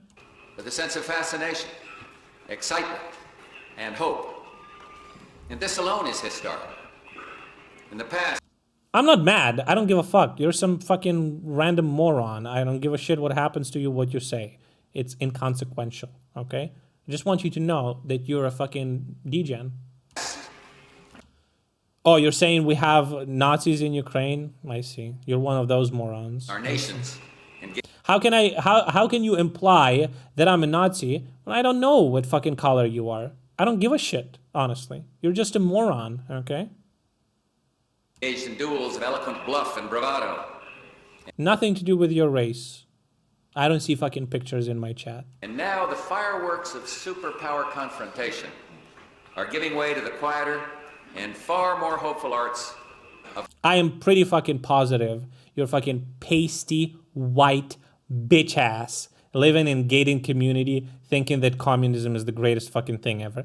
Go fucking get a job, you fucking disgusting, greasy, fucking fat, jobless loser. Of cooperation. I come here to tell you we support the struggle in this great country for democracy and economic reform.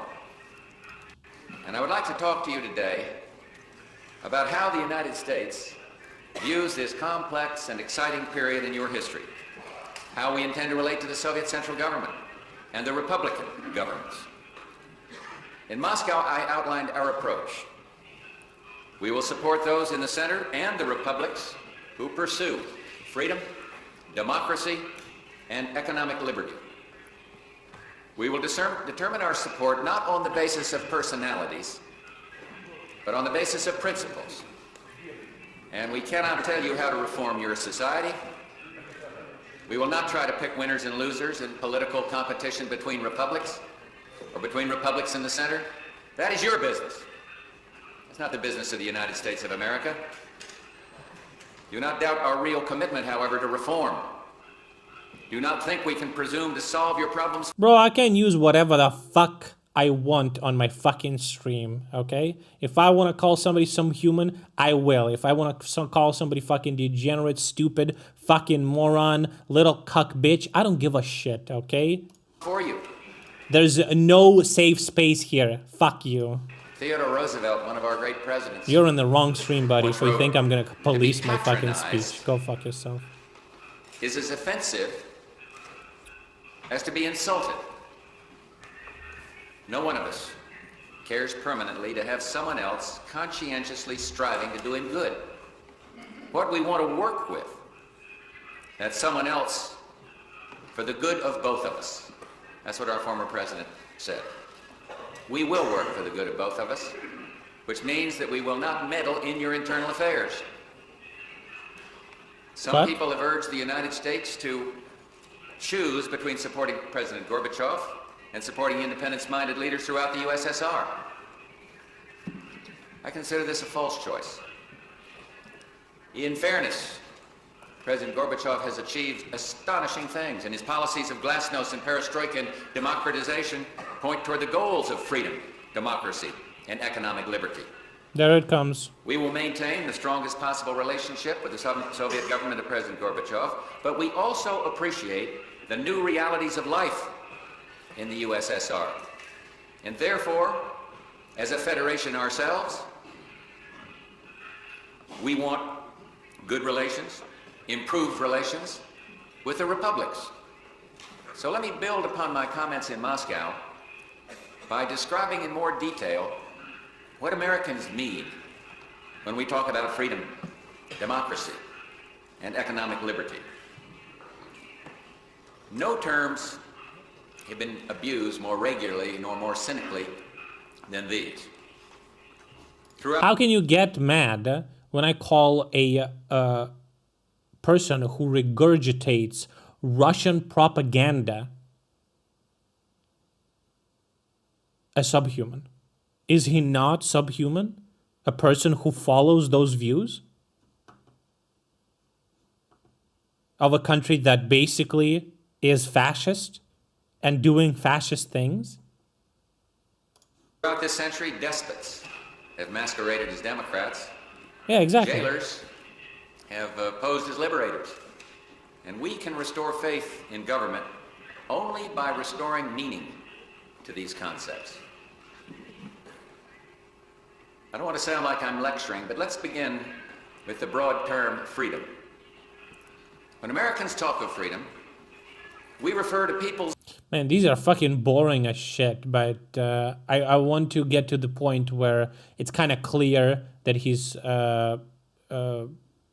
saying that Ukraine should stay in Soviet Union. ability to live without fear of government intrusion. It is already 1.25, maybe 1.5, but I don't know if it's going to be, we're going to understand this.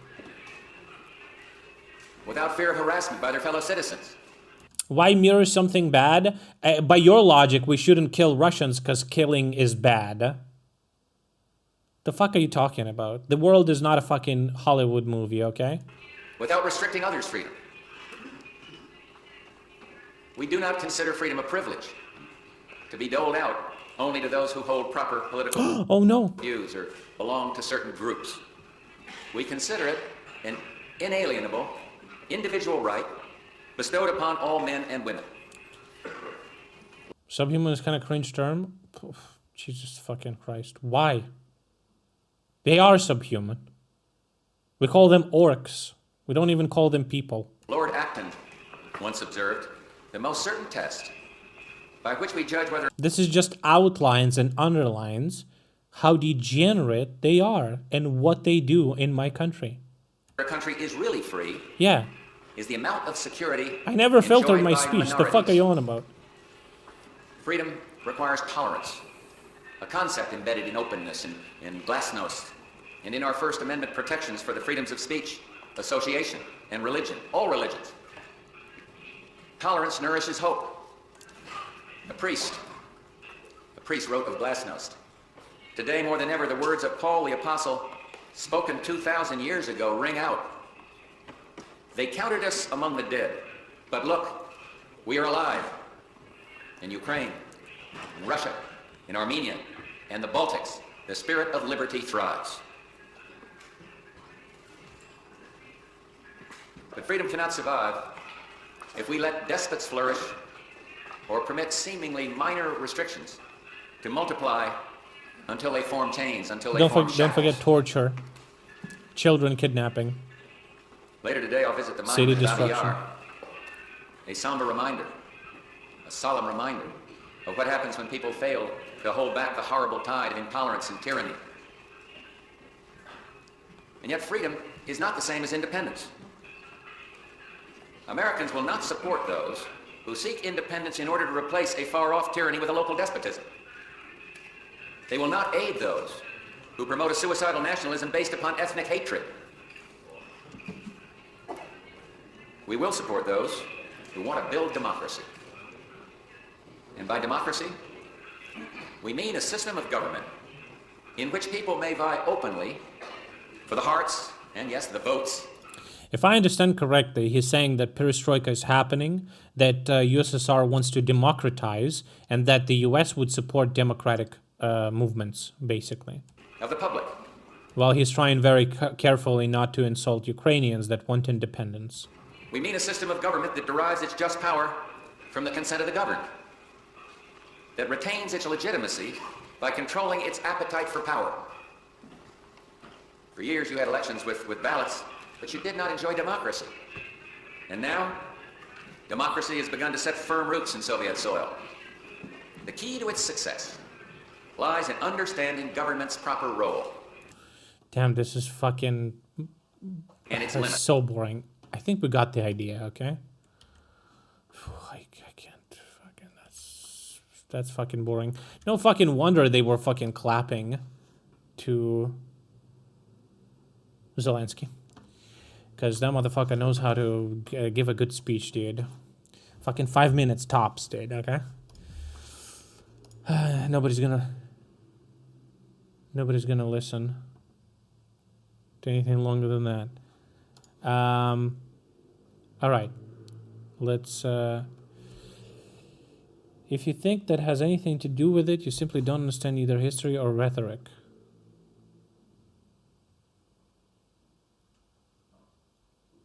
What?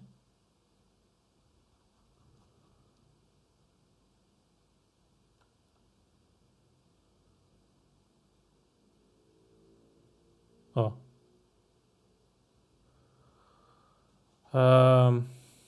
Did anyone get ever legally elected in Russia? Yeah, Putin. Yeah, зрозумів.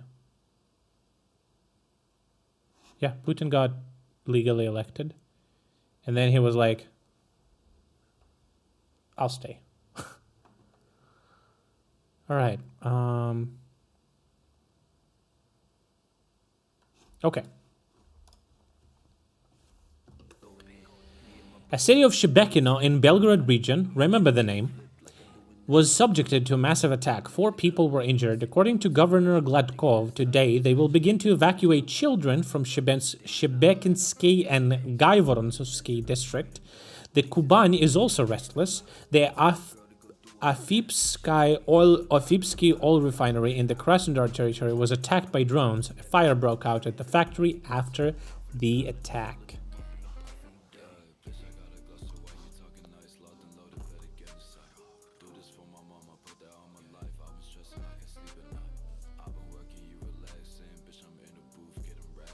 This is Russia.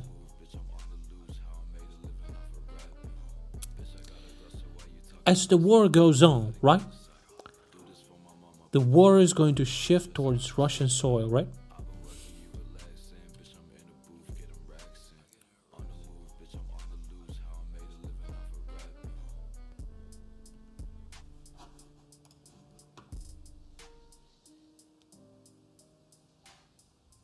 Beautiful. I didn't see that clip. I don't know what you're referring to.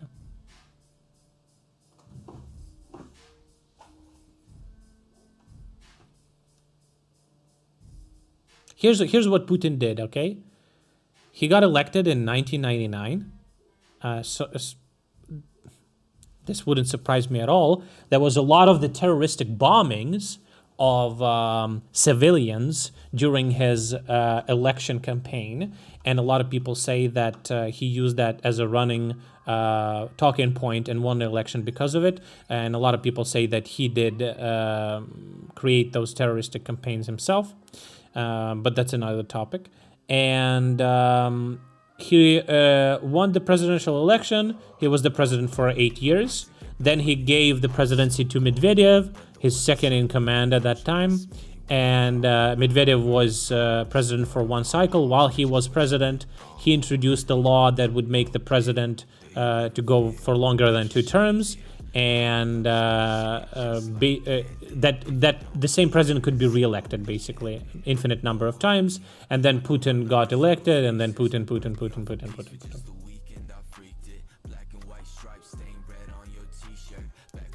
Ні, не показував. А що це? Де це? Ну це десь, ну, Белгород, чи що? According, Ukraine has sentenced 23-year-old Kazakh citizen Shungus Seipeyev to 9 years in prison. He was found guilty in a mercenary case. Seipeyev was recruited into Wanker PMC while he was in Russian prison for rape.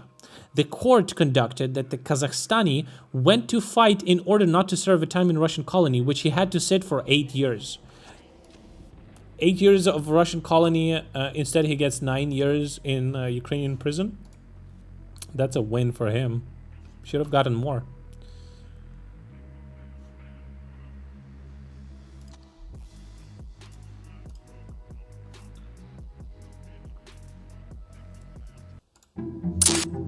Today, we embark on a journey Hey.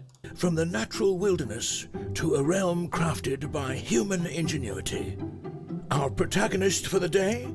The formidable Shadow Storm, a long-range air-launched cruise missile. Its birthplace? No, it's not TTS. It's actually a voice actor that tries to copy it, right? An island nation known for its might and resilience, Great Britain.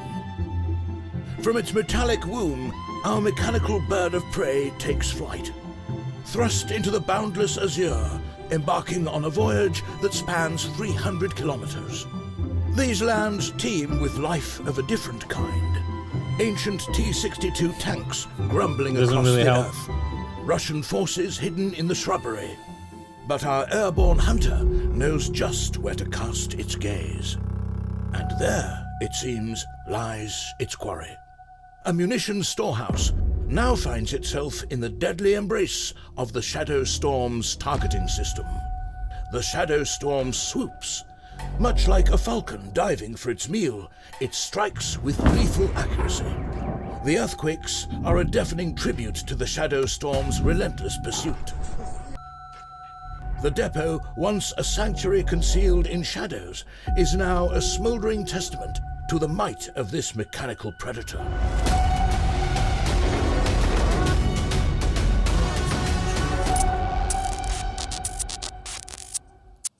This is definitely sponsored by some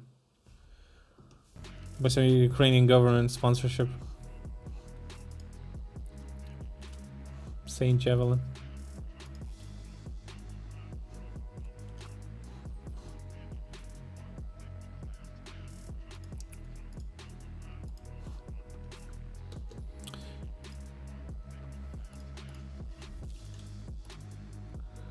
Like fucking what?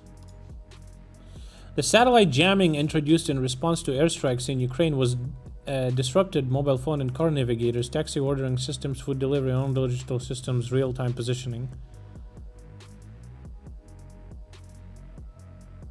Oh yeah, I know this. Wait.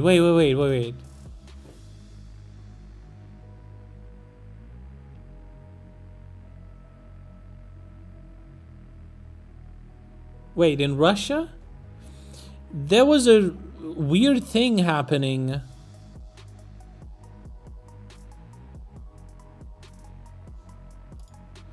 Oh, what? Okay, Aluma told me that when she was in Kharkiv, her GPS didn't work when there was a siren there. And the taxi guy said that it was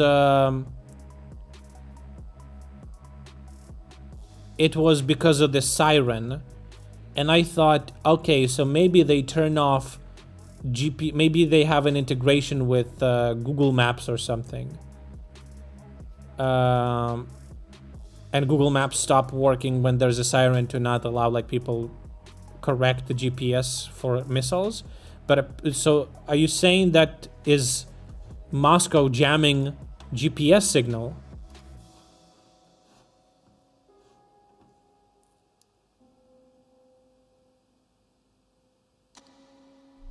No, but the map says Moscow in the regions. It's spilling even to Finland and Baltic states. No, Ukraine would be the one jamming? We are jamming. So we are jamming because of the siren, is that right?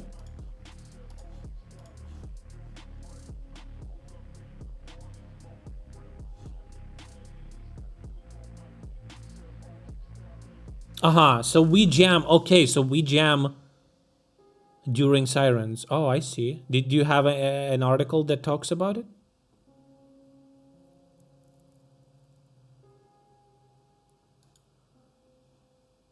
Ukrainian Sotan Litvin English Lustaftuten Fuski Kaitono Tatu Satellite Hirna Skoitenant. Yeah, that's pretty much fluent. I'm fluent, guys. Live view of current jams. What about steamed hams? Yo, it's true. How is that real? Okay, if they don't have stats when it's like empty. Level of GPS interference.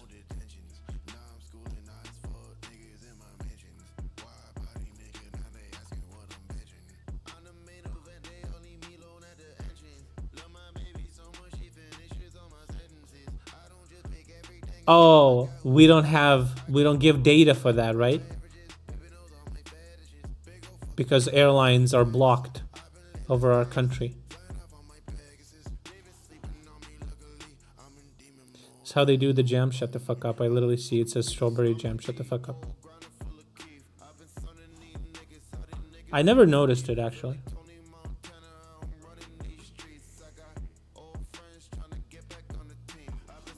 Okay. That's pretty cool. Man, you can just find anything online. Holy shit. That's cool.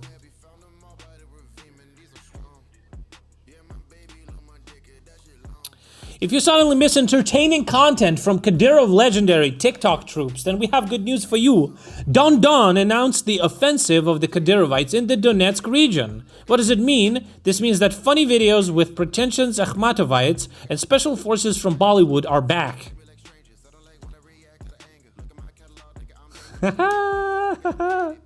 Hell yeah, dude. That's funny. Guys, big news, big international partnership with Russia. Eritrean President Isaias Afwerki arrived in Moscow on an official visit. Today he will hold talks with Putin. Eritrea is not only one of the poorest and most unfree countries in the world, but also Russia's main ally in the UN. Pog.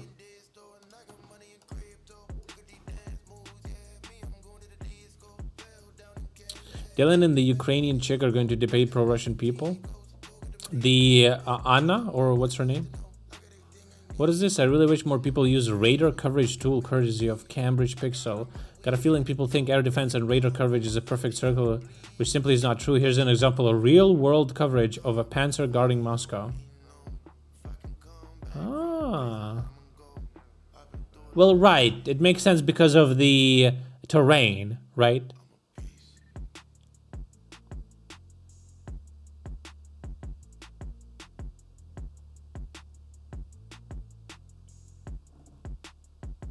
Interesting how it's not guarding Moscow.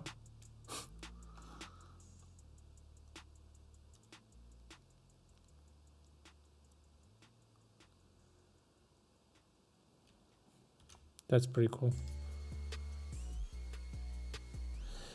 There's also other things like this. For example, live radiation mapping. By the way, it was interesting watching this in the beginning of the invasion. Blah, blah, blah. Live rainfall Doppler radars, live thunderstorm hit radars, all sorts of cool stuff. The thing is,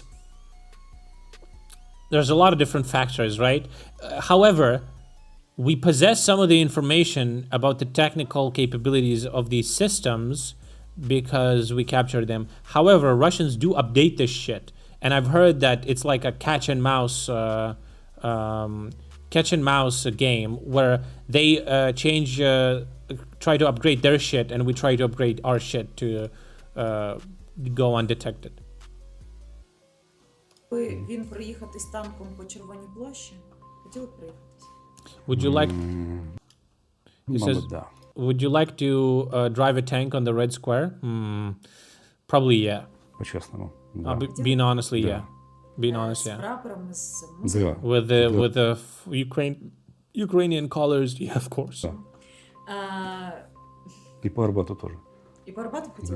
And I would like to drive on the Arbat Street as well. Конечно. Of course. Ну, аккуратно. Are you gonna? Yeah, carefully. Да, потому що це пам'ятник. А то символ.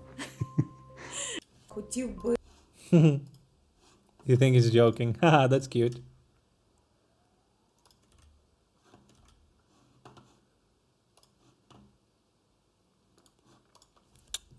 In the area of the Three Sisters checkpoint, the Russians blew up a section of the road on the border with Chernihiv region of Ukraine in order to prevent Ukrainian saboteur groups from entering the Bryansk region of the Russian Federation.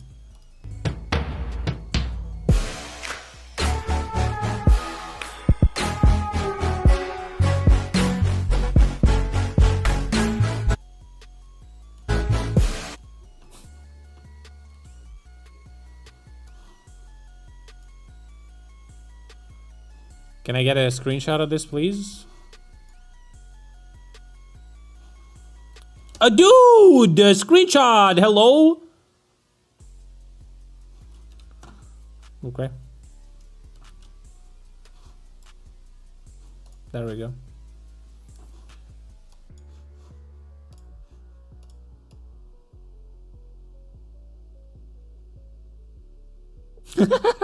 Like, just do it like that. I mean, what?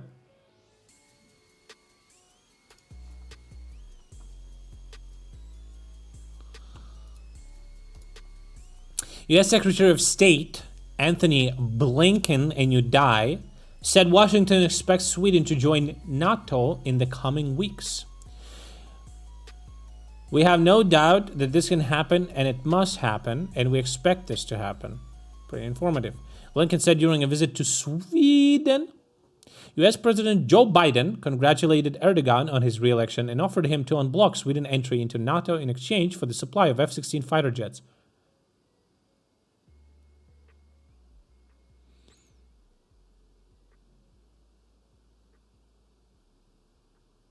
I called Erdogan to congratulate him on his election victory. He still wants to fix the F-16 problem. I answered, we want an agreement with Sweden. Let's do it. We will discuss this issue.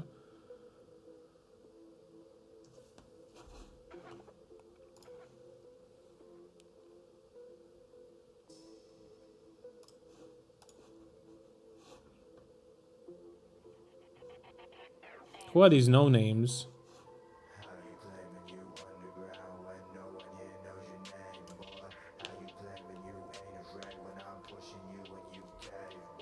Okay.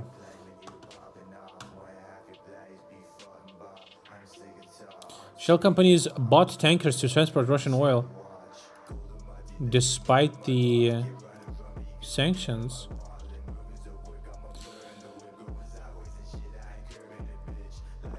We tracked how several tankers, all acquired by Shell companies after Russia invaded Ukraine, secretly moved at least $500 million worth of Russian oil, an apparent effort to deceive their US-based insurer. The latest visual investigation. Damn. This is what real journalism looks like. Non-smoker who's a tanky and Fabian Liberty who's an ANCAP. What is an ANCAP? No cap? On God on God? The Ilsky refinery in the Krasnodar territory was attacked by a drone for the 4th time. The Russians are convinced that everything is in order and urge not to pay attention to such trifles. Anarchist capitalist? Why? And this is the guy saying that this exact oil refinery plant in Krasnodar is protected. This is him saying it. One of the examples is oil refinery plant in Krasnodar that they're trying to attack for a week, and they are unsuccessful because it's protected very well with radio electrical fighting. How does that work? That's the thing, it doesn't. And here it is getting attacked. Typical Russia. What's gonna happen next, you ask? It's going to be heavy war, difficult war. For how many years? I don't know.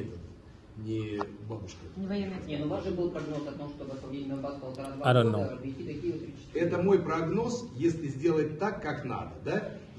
But you said it's 1.5 to 2 years. I said it's my prognosis if we're gonna do everything right. If they're gonna give us 200,000 people to free Donbass. Visit Kiev. He wants 200,000 people to free Donbass and go to Kiev. Oh, he says we need to do general mobilization. We can fully start producing all the required shells. Oh, just start producing it? Oh, I didn't know that you could just start it.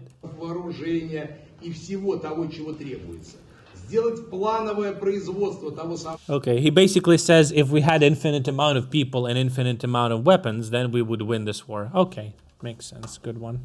Good one.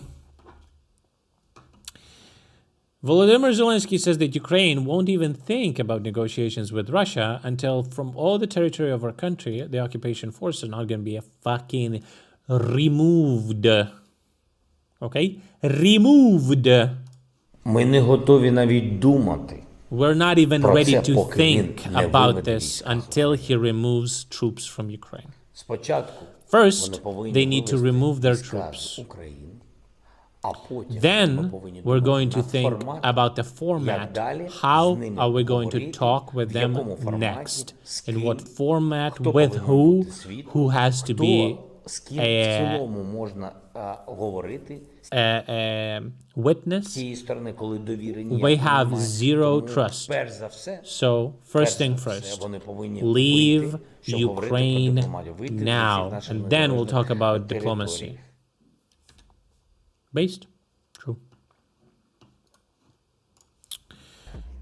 Another escalation in Kosovo. In the north of the country, populated mainly by Serbs, the situation is heating up. Kosovo Serbs gathered for mass protest.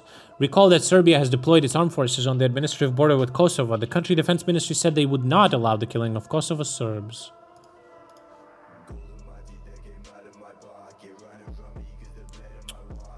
Man, the Serbs fucking suck. Zelensky's fucking based. That's fuck, dude. He's so cool. Alright.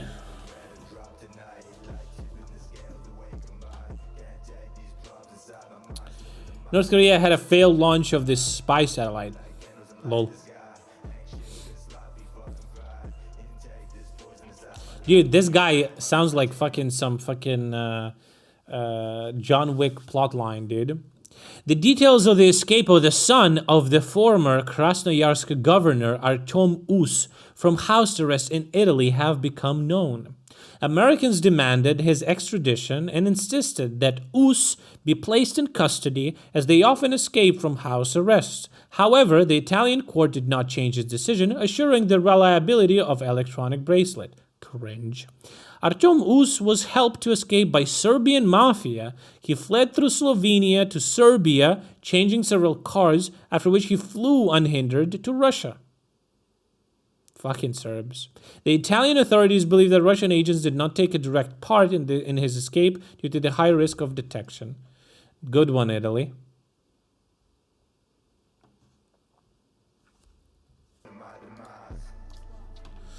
HIMARS destroyed the Russian command and control center 55K6E of the S-400 Triumph anti-aircraft missile system in the Kherson region. Oh, it's the one that fucking shreds everything to pieces. Oh, I love that.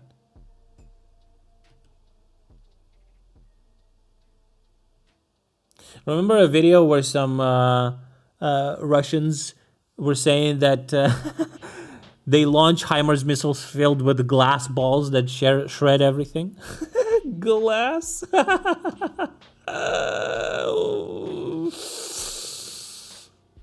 All right. The reports of concentration of Taliban military equipment on the border with Iran. So far, we're not talking about full-scale war, but only about border skirmishes.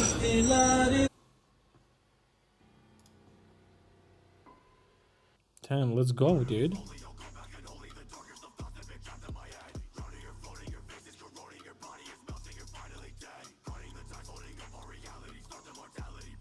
Dude, I would love to see this. They gonna start killing each other?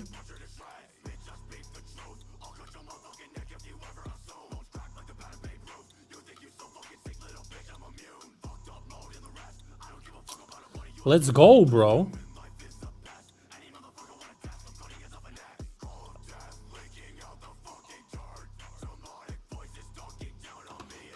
This shit goes hard. What is this?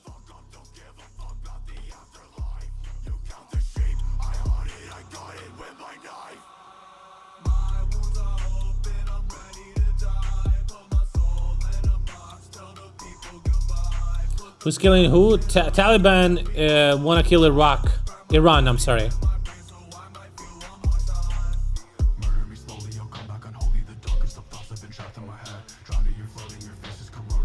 On stolen US equipment.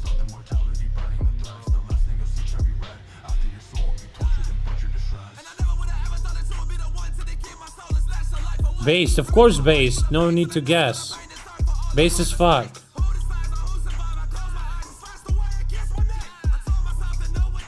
It is stolen.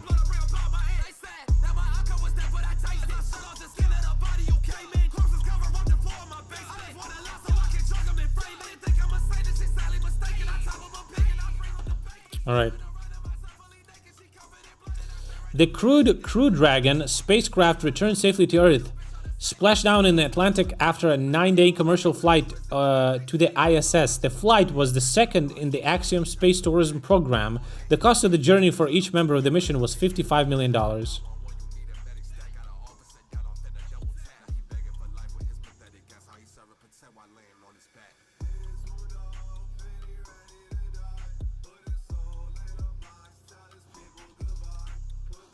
Wasn't the Taliban who officially condemned Russia for war? Is that true? Didn't they visit Russia?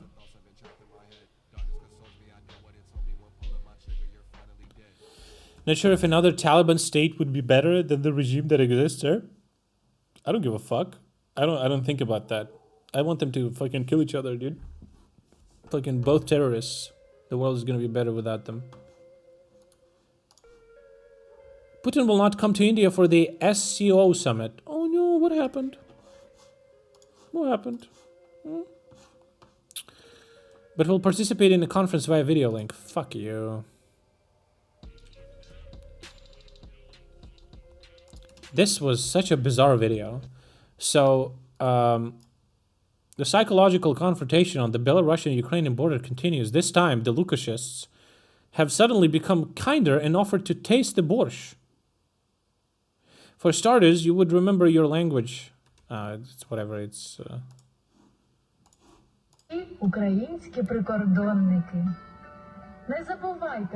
Ukrainian border guards. Do not forget that Belarusian and Ukrainian borscht are very similar. Of course, there are some differences. Ukrainian borscht usually has beans. Never had Ukrainian borscht with beans. Am I missing something? And with Belarusian borscht, they have more potato. But both are basically the same. Ukrainian and Belarusian borscht is borscht neighbors, borscht relatives. European cuisine has not a single thing that is similar to borscht. That's why borscht is not only tasty and good, it's part of our culture, Eastern Slavic heritage. Borscht is what unites us. Remember І коли about вам this. більше не буде з чого готувати ваш борщ, And if you're not gonna have if you're not gonna have anything to make your own borscht, переходьте на наш бік.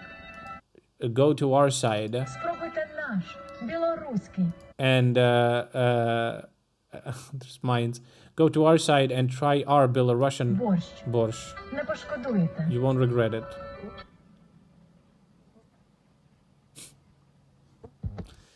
Man, wow, this is just using borscht like that. Nothing holy, dude. Fucking animals, dude. Subhuman.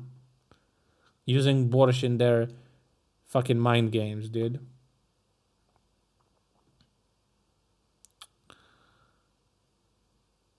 No, I've never heard that.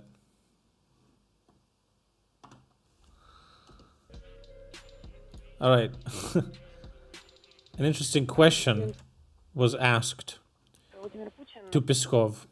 President Vladimir Putin had joked about the question if he plays video games during weekends. He said that he plays them during work days. Would like to ask if President plays computer games. I don't know of a single fact that President played video games or ever referred to playing video games ever. Of course not, but he should. Putler definitely should play video games. There's a good post by this publication. Putin does not play computer games because he always loses. If he knew about the existence of strategy games, he would sit in his bunker and build his own Reich with blackjack and Kabayeva. Don't like the existing world map and the growing influence of the Anglo-Saxons? Please, you can fight them without attracting the attention of the Orderlies. And you will restore the empire and the scoop and everything you want. The main thing is to sit and play. True! The world would be so peaceful if this guy would just play Hoi 4, dude. He imagined himself a god instead and decided to fight in reality. Sort of entertainment for a bored dictator with megalomania. True.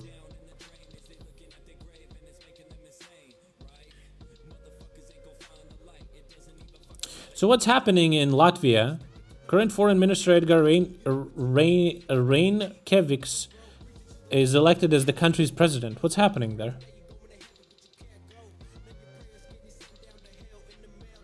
Putin's only chance to capture Ukraine is probably in a video game, so... Does Kabayeva mean what I think? Kabayeva is Putin's mistress.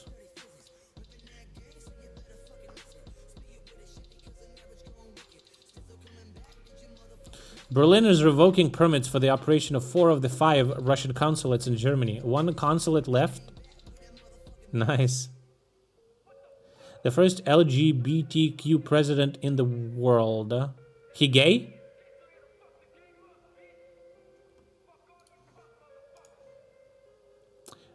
Yeah? Oh man. We know who's gonna punish Putin when he's in Hague.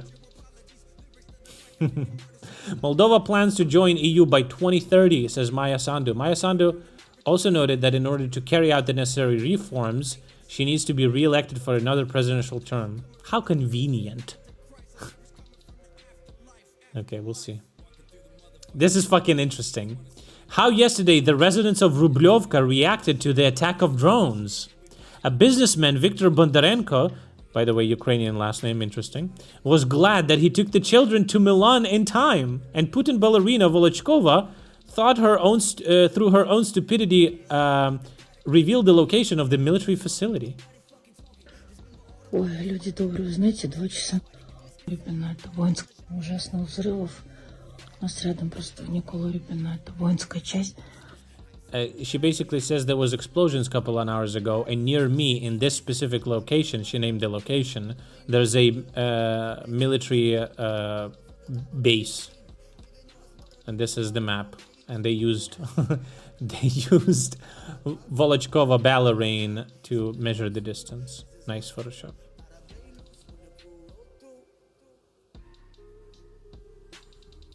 Best part, Russians cheering on attacks of Reach Elite. Yeah. I know. That was really funny.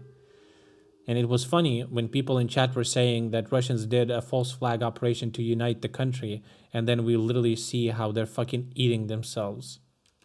This was not a false flag. This was me. It was me! Jesse, I figured it out. It's all about me. Anyway.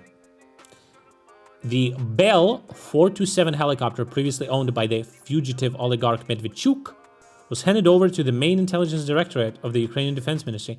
Man, Budanov just fucking grabs these helicopters left and right, huh? Girkin was not having a good one after the drone strike. Here, Telegram channel Rubar, for example, is working out the thesis for the manuals sent from the presidential administration. Quote, and Moscow in its entire history has seen everything, even had enemies in the Kremlin and raids and the enemy a few kilometers from the city and nothing. It survived everything, it defeated everyone, it chewed and spit out all the enemies, and the city is operating normally now. If there's damage, we'll quickly repair everything. But in July 1941, for example, no one was convincing Muscovites that everything was going according to plan, and even more so when the Germans ended up in the suburbs of Moscow. On the contrary, Soviet propaganda said that there is nowhere to retreat, Moscow is behind us. No one said it's okay, the Poles in the Kremlin were in the time of the Troubles, and Napoleon was in 1812. Moscow was all burned down, nothing we haven't seen before.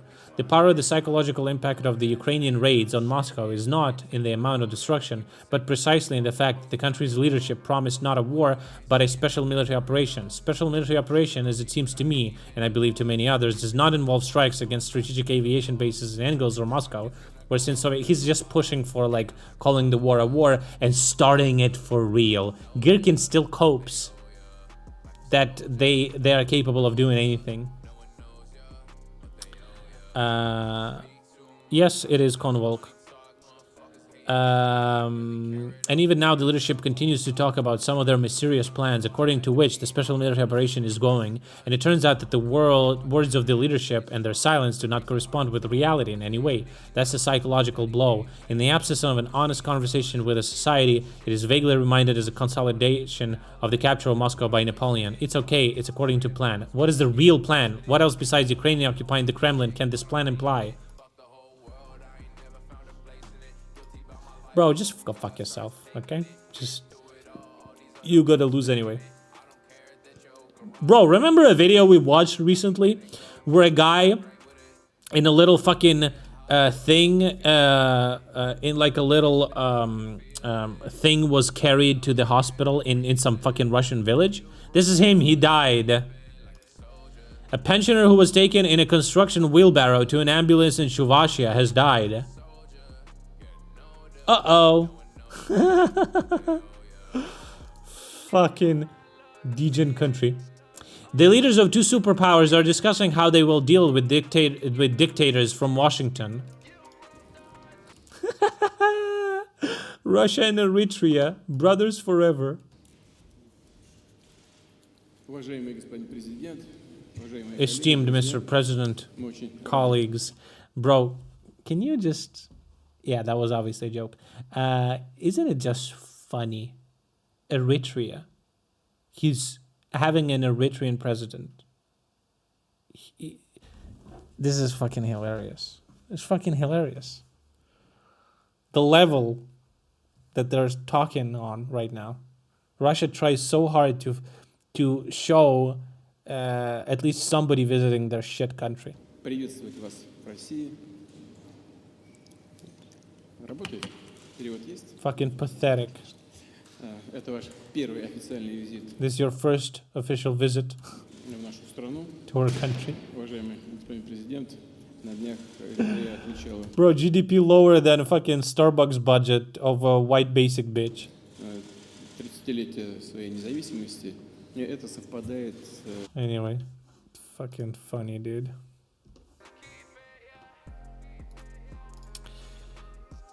Putin is not going to go to the inauguration of Erdogan. Not afraid of an arrest, by the way.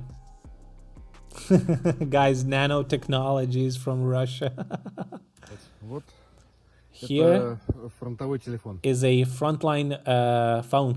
Еще мой дед связист, значит, My grandfather worked with this. This is Russian military using that. Reliable with some isolation tape.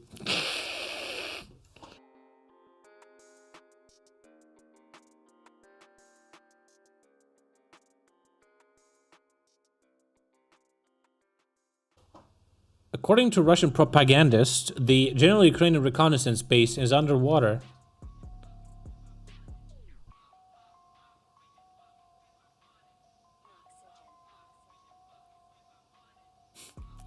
This is a bridge that leads to the intelligence building. The missile didn't...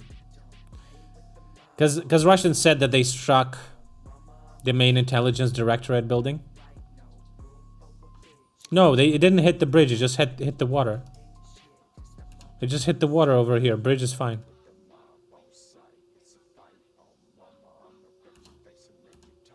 Even fucking windows on cars didn't blow.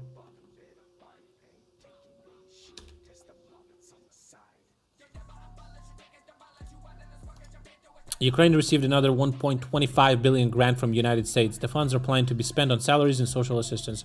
Based, thank you guys. The destruction of Russian drone from small arms.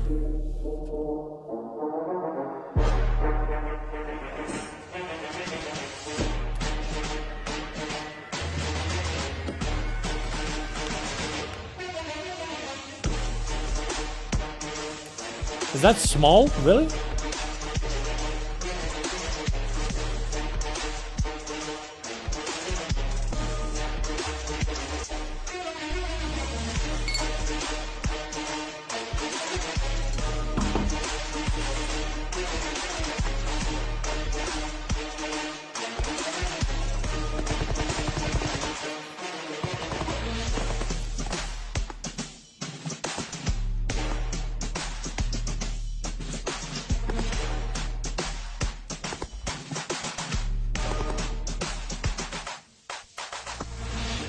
Smoke.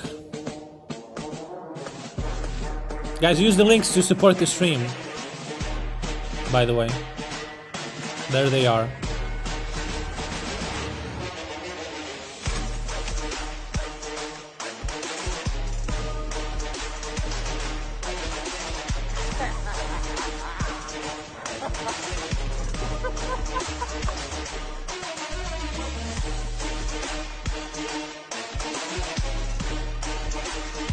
Got it. Nice. Norway will provide Ukraine with a 5-year military assistance program totaling about 7 billion euros. These guys fucking awesome. Holy shit. Thank you. So yeah, this is the night over Ukraine after we attacked Moscow. Guess it worked, huh?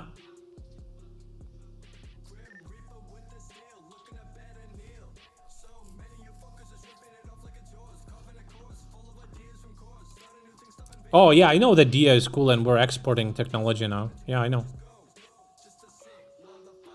Dia is really cool. So yeah, actually our Ukrainian-made e-governance app is being exported to different countries, and you guys may soon experience how cool that fucking shit is.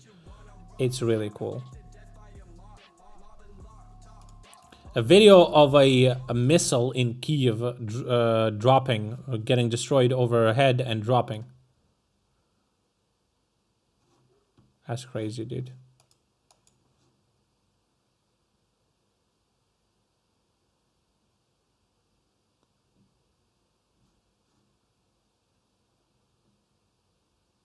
That's scary.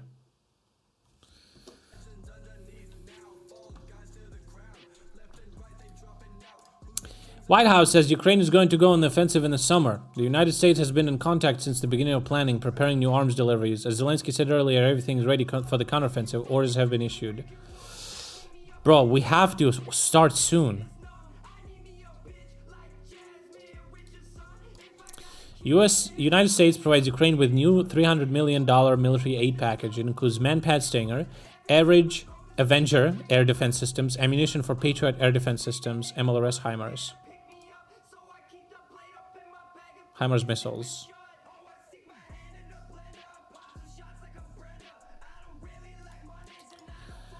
I don't want to hear glory to Ukraine in Croatia. Pro-Russian president of Croatia, Milanovic. He said that the slogan "Glory to Ukraine" has the same origin as the cry of the Croatian Ustaše, the extreme right-wing group that operated in the country during World War II. This is the cry of the most radical chauvinists of Western Ukraine who collaborated with the Nazis and killed thousands of Jews. That is not true. Poles, I don't want to hear this in Croatia. That is not true.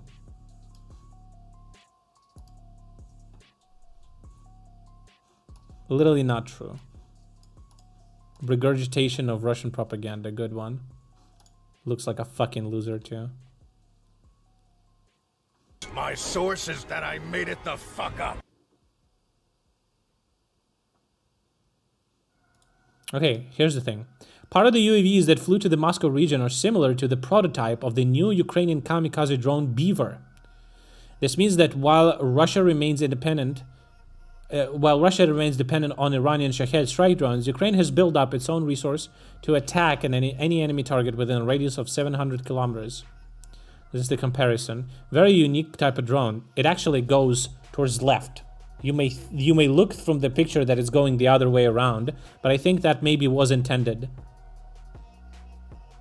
This may trick people into like thinking which way it's going. Maybe, I don't know. It's pretty cool. Look, it looks cool too.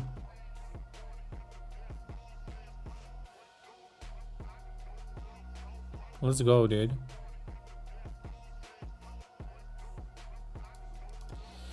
Deputy of the State Duma Gurulyov urged to bomb Shebekina in the Belgorod People Republic in order to fight Ukraine like that. It says we need to bomb Shebekina with guided bombs, bombing their own territory to destroy Ukrainian saboteurs on the territory. Nice, good job. They don't give a fuck about their people, about their cities. They don't care. All they care about is Moscow.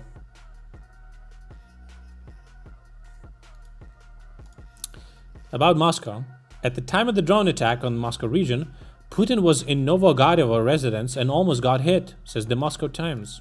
It is reported that because of the air raid security service, Putin woke him up earlier than expected. Drones almost hit the second capital residence of Russian president, and at the moment when he was in it. The drones were shut down when they were about 6 to 10 kilometers from Putin residence. I bet he shat a whole fucking suitcase.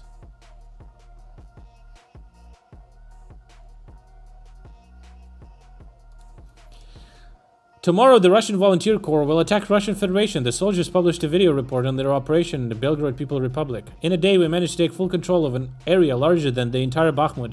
So far, this is just a test of our strength. Tomorrow, Russian Volunteer Corps attacks Russia. So, good luck to you guys, and we're gonna win. Congratulations, guys. Do you have some questions?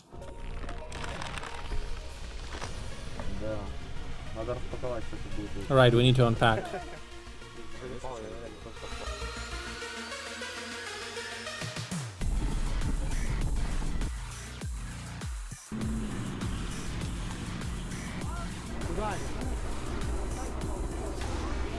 No. I think it's a video from last time. It's a video from the past where they were talking among each other that they're attacking, and this is their attack. This is like a video report of what's happening.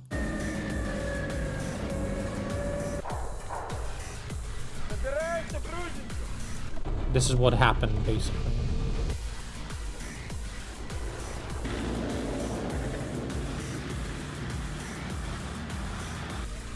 Seems a bit optimistic. What is?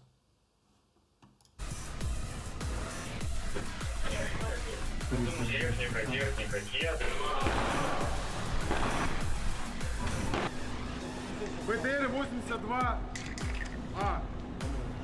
BTR 82A, I think. Russian made. Man, shoot down that shit. Hello from Bakhmut.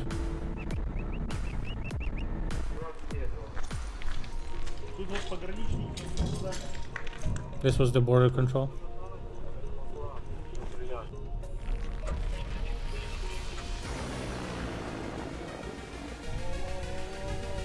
Man, shoot that shit.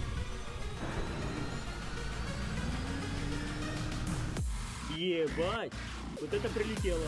Damn, that was a good hit. Oh, they're bombarding. Russians were bombarding.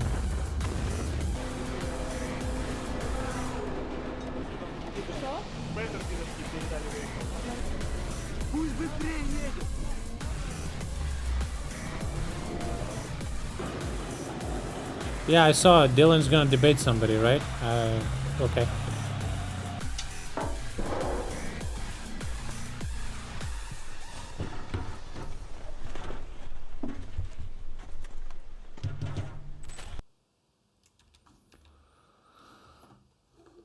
All right. First day of summer, by the way.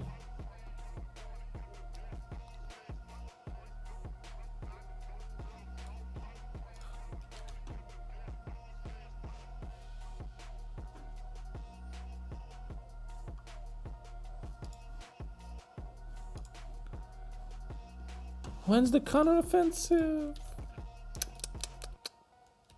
Alright, we didn't finish this video, holy shit.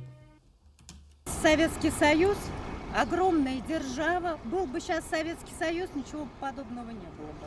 Вот мой товарищ, наверное, How can you say if Soviet Union still existed? It doesn't. It was not a sustainable fucking system. имеет в виду больше то, что зачем они нам помогали в It was 90-х, shit. хоть там куриными ножками, а не завоевали, наоборот, не превратили в колонию, когда могли. У нас армия в каком состоянии была в 90-х? В очень плохом. Почему нельзя было там просто взять и все у нас забрать? На этот вопрос не знаю, что ответить. Dumb hoe. Ну, вы же понимаете сами, вы же молодые люди, вы же понимаете, что здесь же не только опасения от России. Здесь же есть и зависть. Yeah, guys, are you jealous? Look at them. So jealous. Oh my god. Определенные к нашим. They're projecting so hard. They're projecting so fucking hard. They're constantly talking about the West. They're constantly talking about Ukraine. They are the ones that are jealous. Fucking pieces of shit, dude. Holy shit. Русским парням, как вы понимаете, мужественным и сильным. Они хотят русских парней захватить. Наш народ, наша земля, наш дух русский. Они хотят это все себе. Да я не знаю, что они хотят. Они ничего не хотят. Просто это их волнует. А санкции — это у них такая аллергическая реакция на нас, понимаете? Russian spirit, yeah. No, it's mine, Russian spirit. Вот они так живут. Это их принцип жизни. Такой негативный ключ. Захватить, поработить. Russians don't have money for ущемить. dentists. Вот такие родились. А мы родились другие. Мы прекрасные, счастливые. А они нет. Но я думаю, если бы были счастливы, не лезли бы в чужие. We are wonderful and happy. If they were happy, they wouldn't invade other people's houses and set their own rules there. What? Дома и не устанавливали там свои законы. А знаете, почему они санкции? Потому что мы лезем в чужие дома, так они объясняют. Yo, based. Okay.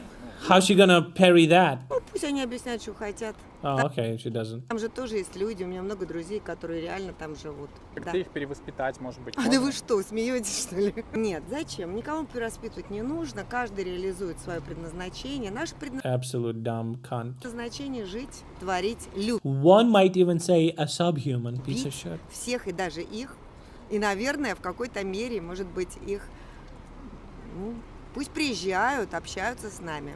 Nobody wants to talk, you fucking degenerates. Потому что мы пытаемся вести против всего мира, непонятно зачем, непонятно для чего. Получается у нас? Нет. Ага. А как сделать так, чтобы санкции сняли уже? Вообще это возможно? Возможно. Я не буду говорить. Я думаю, вы понимаете, почему. Yeah, kill Putin, get rid of the fucking army, get rid of the nukes, stand on their knees, ask forgiveness, pay fucking reparations, and then in 30 years, maybe sanctions are gonna be lifted. Все очень просто. Нужны природные богатства России, вот и все. Guys, it's always very simple. Did you know that?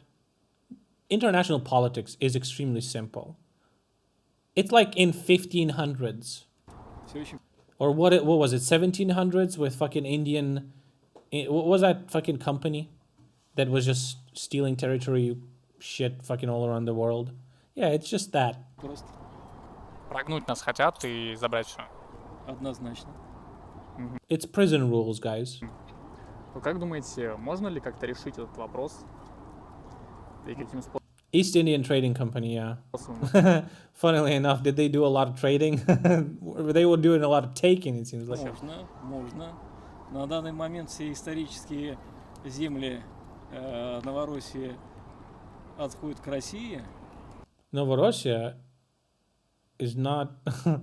Isn't Novorossiya actually the Russian territory?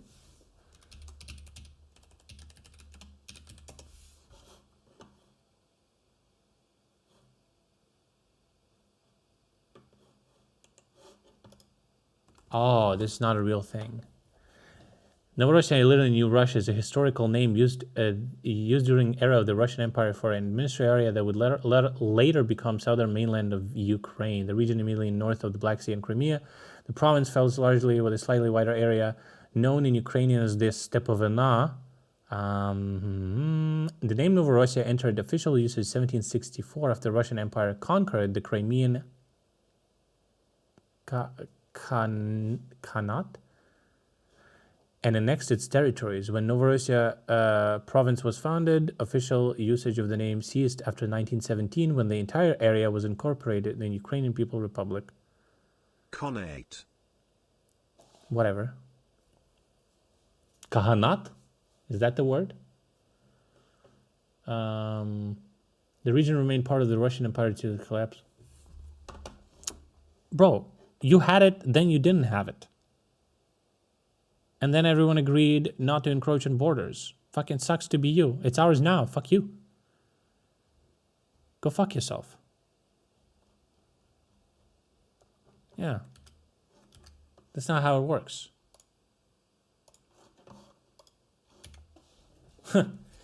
You want to get it? Try. И все. Если мирно, то на этом заканчивается. Они думают, что еще мы захватывать будем. Польшу. Мы будем не захватывать, а мы будем зачищать. Только... И какие территории нужны вот России? На данный момент конфликт идет только из-за того, что блок НАТО подступил вплотную к нашим границам. Ребят, поймите простую вещь. Не более того. It's simple, guys. It's simple, really. Есть однозначно расстояние, да, и время долета тех или иных снарядов. Сейчас это уже критическая ситуация, поэтому нам так же, как перед Второй мировой войной, нам надо отодвинуть. The thing is, the buffer zones are a real thing. You should, I guess, create buffer zones if you think that you will actually get attacked. The problem is that nobody wanted to attack Russia. Эту территорию. Вот и все. Другие территории нам не нужны. А если они нам будут угрожать, как и Вторая мировая война, да, то дойдем мы до Берлина. Вот и все. Все очень просто. Потому что все боятся. Боятся русских. А что они сделают? Чего такого? Ничего такого.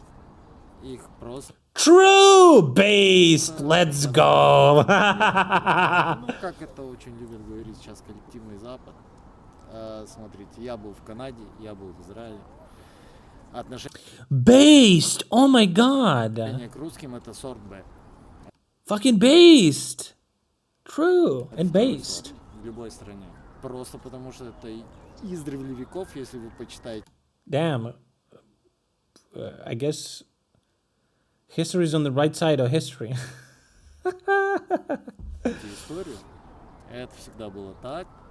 Все страны Европы всегда нападали на Россию. By the way, also this historian guy said a very interesting thing that apparently Russia really was only attacked twice. Once it was by Napoleon, and the other one was something else, but it was not World War II. It was something else. Они нападали. No, not Hitler, even. Нападали, да. Because first what happened is, no. Hitler didn't really attack them because they, because Nazis and communists both attacked Poland first. And then shit, it started from that. And then you kind of like, if it's like unprovoked, we mean, right?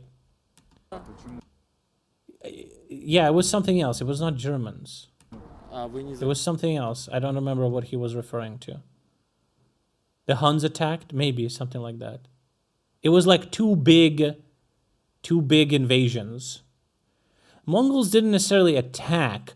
Mongols subjugated. Mongols went in and were like, okay, we either gonna fuck you up or you're gonna pay us fucking money. And Russians were like, no, don't kill us, we're gonna pay. Right? Is that what happened? Твою мать ебал шлюху, тварь.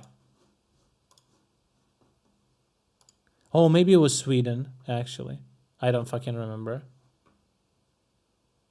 Заметите, что Россия вот. It was like two very distinct, huge attacks that were towards Russia. Если почитать адекватную историю, ни разу Россия не нападала ни на кого сама. Шведы, французы. It was Japan, maybe, actually. I don't remember. Немцы. Вам еще пересчитать. И все это хочется как-то другим, допустим, в Европе этого ничего нет. Они жили за счет рабовладения. But it's like when you partner with Nazis to attack Poland and split Poland in two, and then you get burned on that shit. I don't know if that's like, undeserved attack. Mobilize that man. За счет своих колоний. А зачем они, кстати, избавились от колоний? Они не избавились, просто колонии начали немножко понимать, кто они и что они. Сейчас ЮАР начали отказываться. И как бы все... Africa has begun to abandon the dollar. They have South African rands. Государства Африки, они как-то тянутся больше к России. Потому что Россия делает их равноправными партнерами, а не приживалами, от которых она питает. I think African countries who deal with Russia should just completely stop receiving any funds whatsoever from Europe. Вы знаете, в мире, From West. вот прямо в Европе, они всегда против на России. Original Russian Да. right here. Просто это как будто они не хотят, что вы живете, понимаете? До сих пор именно США. Они просто, как я понимаю, они просто вас не любят. Просто. Вот большая страна, ваш ресурс тоже. Вот богатая страна, поэтому они вот любят просто. Yeah, very rich country. Has this guy ever left Moscow ever in the fucking history of him being there? Okay, I want to ask ChatGPT about it. What was the big attack? Maybe he can tell me.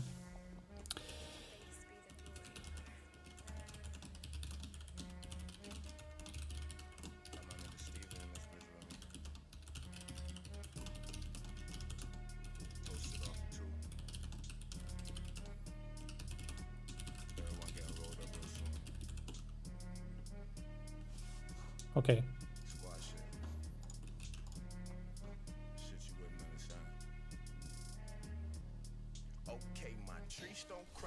Throughout history, Russia, and before that, the various states that now make up Russia, like Kiev's Rus and Moscovia, has indeed experienced several invasions or attacks.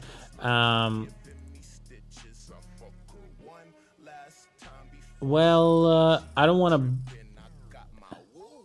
Mongol invasion in 13th century. The Mongols led by Batu Khan invaded Russian principalities, leading to a period known as Mongol yoke that profoundly influenced the history and development of Russia. Polish-Muscovite War, also known as Dimitriads, there was a sequence of military conflicts and eastward invasions carried out by Polish-Lithuanian Commonwealth. Swedish invasion during the Great Northern War. Swedish forces led by King Charles XII invaded Russia, leading to the pivotal Battle of Poltava. But Poltava is Ukraine, where Russian troops led by Peter the Great secured the decisive victory. Known as Napoleon... Okay, French invasion, Napoleon invasion, World War I. Though it was part of a much larger complex web of alliances and hostilities, Russia was invaded by German and Austro-Hungarian forces during World War I. I don't know about that.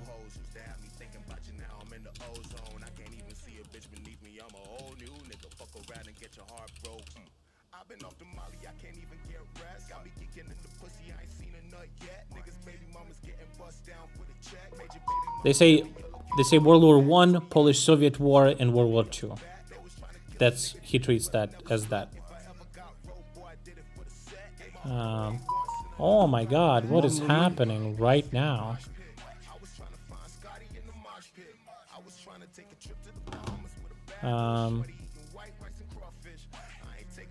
He doesn't know that Crimea is Ukraine. No way. I'll ask him.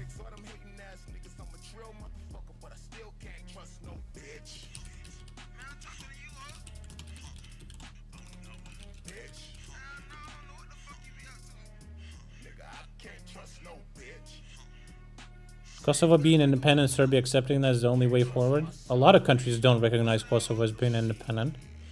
Apparently including Ukraine as well.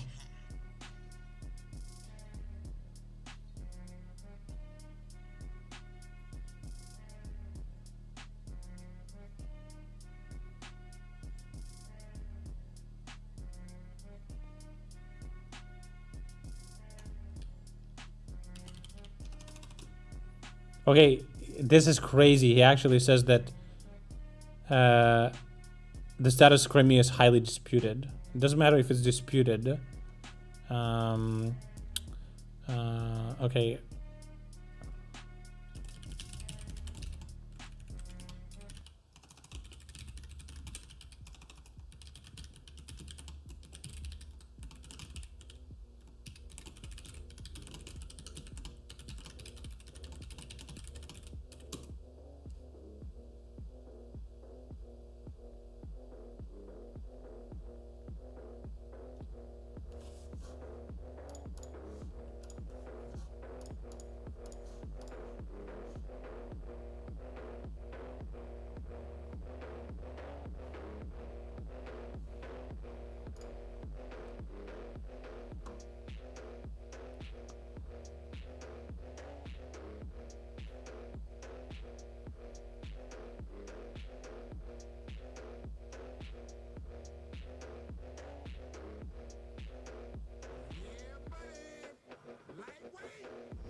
The bot is fucking stupid.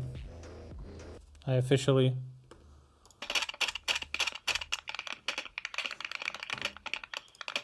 claimed it.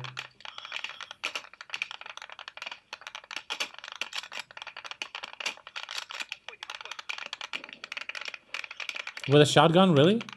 That may work? Question mark? Yo!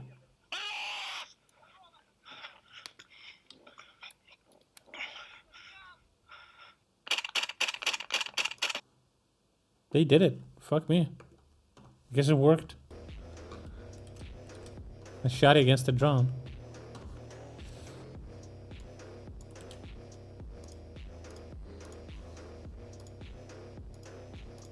Let's ask ChatGPT with Bing.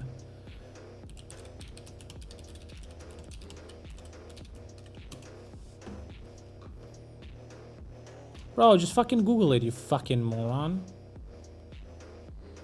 Okay, it's fucking stupid. Fuck that.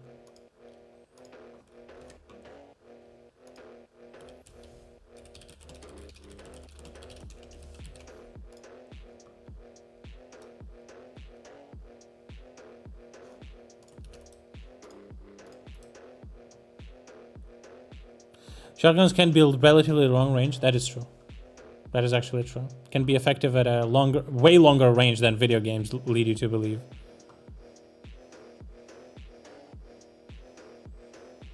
According to international law, okay, Bing is a little bit smarter. According to international law in most countries in the world, Crimea belongs to Ukraine. However, according to Russia and some of its allies, Crimea belongs to Russia. The answer to your question may depend on who you ask and what sources you trust. A human might say there's no definitive objective answer, but Russia agreed to 1991 independence of Ukraine with Crimea as part of the country. They ratified the treaty. Fucking coward, little bitch. I'm gonna put you straight on the right path.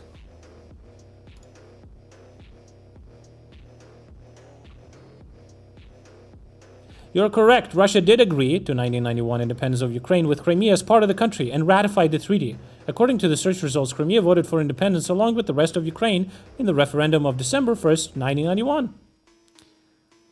Crimea was granted the status of an autonomous republic within Ukraine in 1991 and has its own constitution and parliament. However, Russia did not respect this agreement and violated Ukraine's sovereignty and territorial integrity by annexing Crimea in 2014.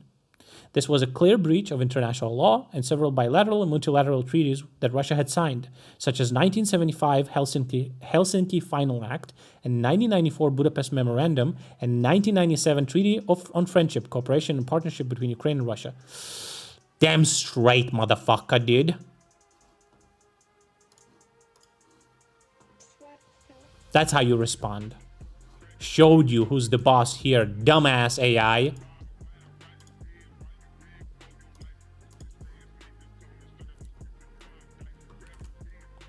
Oh yeah, by the way, apparently in 1975, a lot of European countries signed Helsinki Final Act. It was basically like, okay guys, let's stop fucking fighting because this shit ain't gonna end ever. And whatever the borders are at the moment, let's just fucking agree on it. And it was like, okay, you're probably right, let's go, dude. Okay. That was a good move.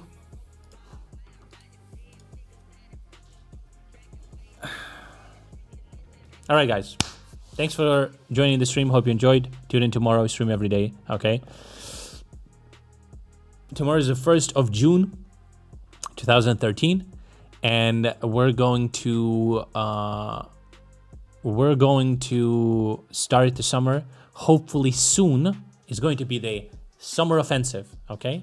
And guys, support the stream and join the stream tomorrow. Okay, I stream every day, and I guess we can raid Dylan. What is his full name? Burns. Full name. What is his Twitch name?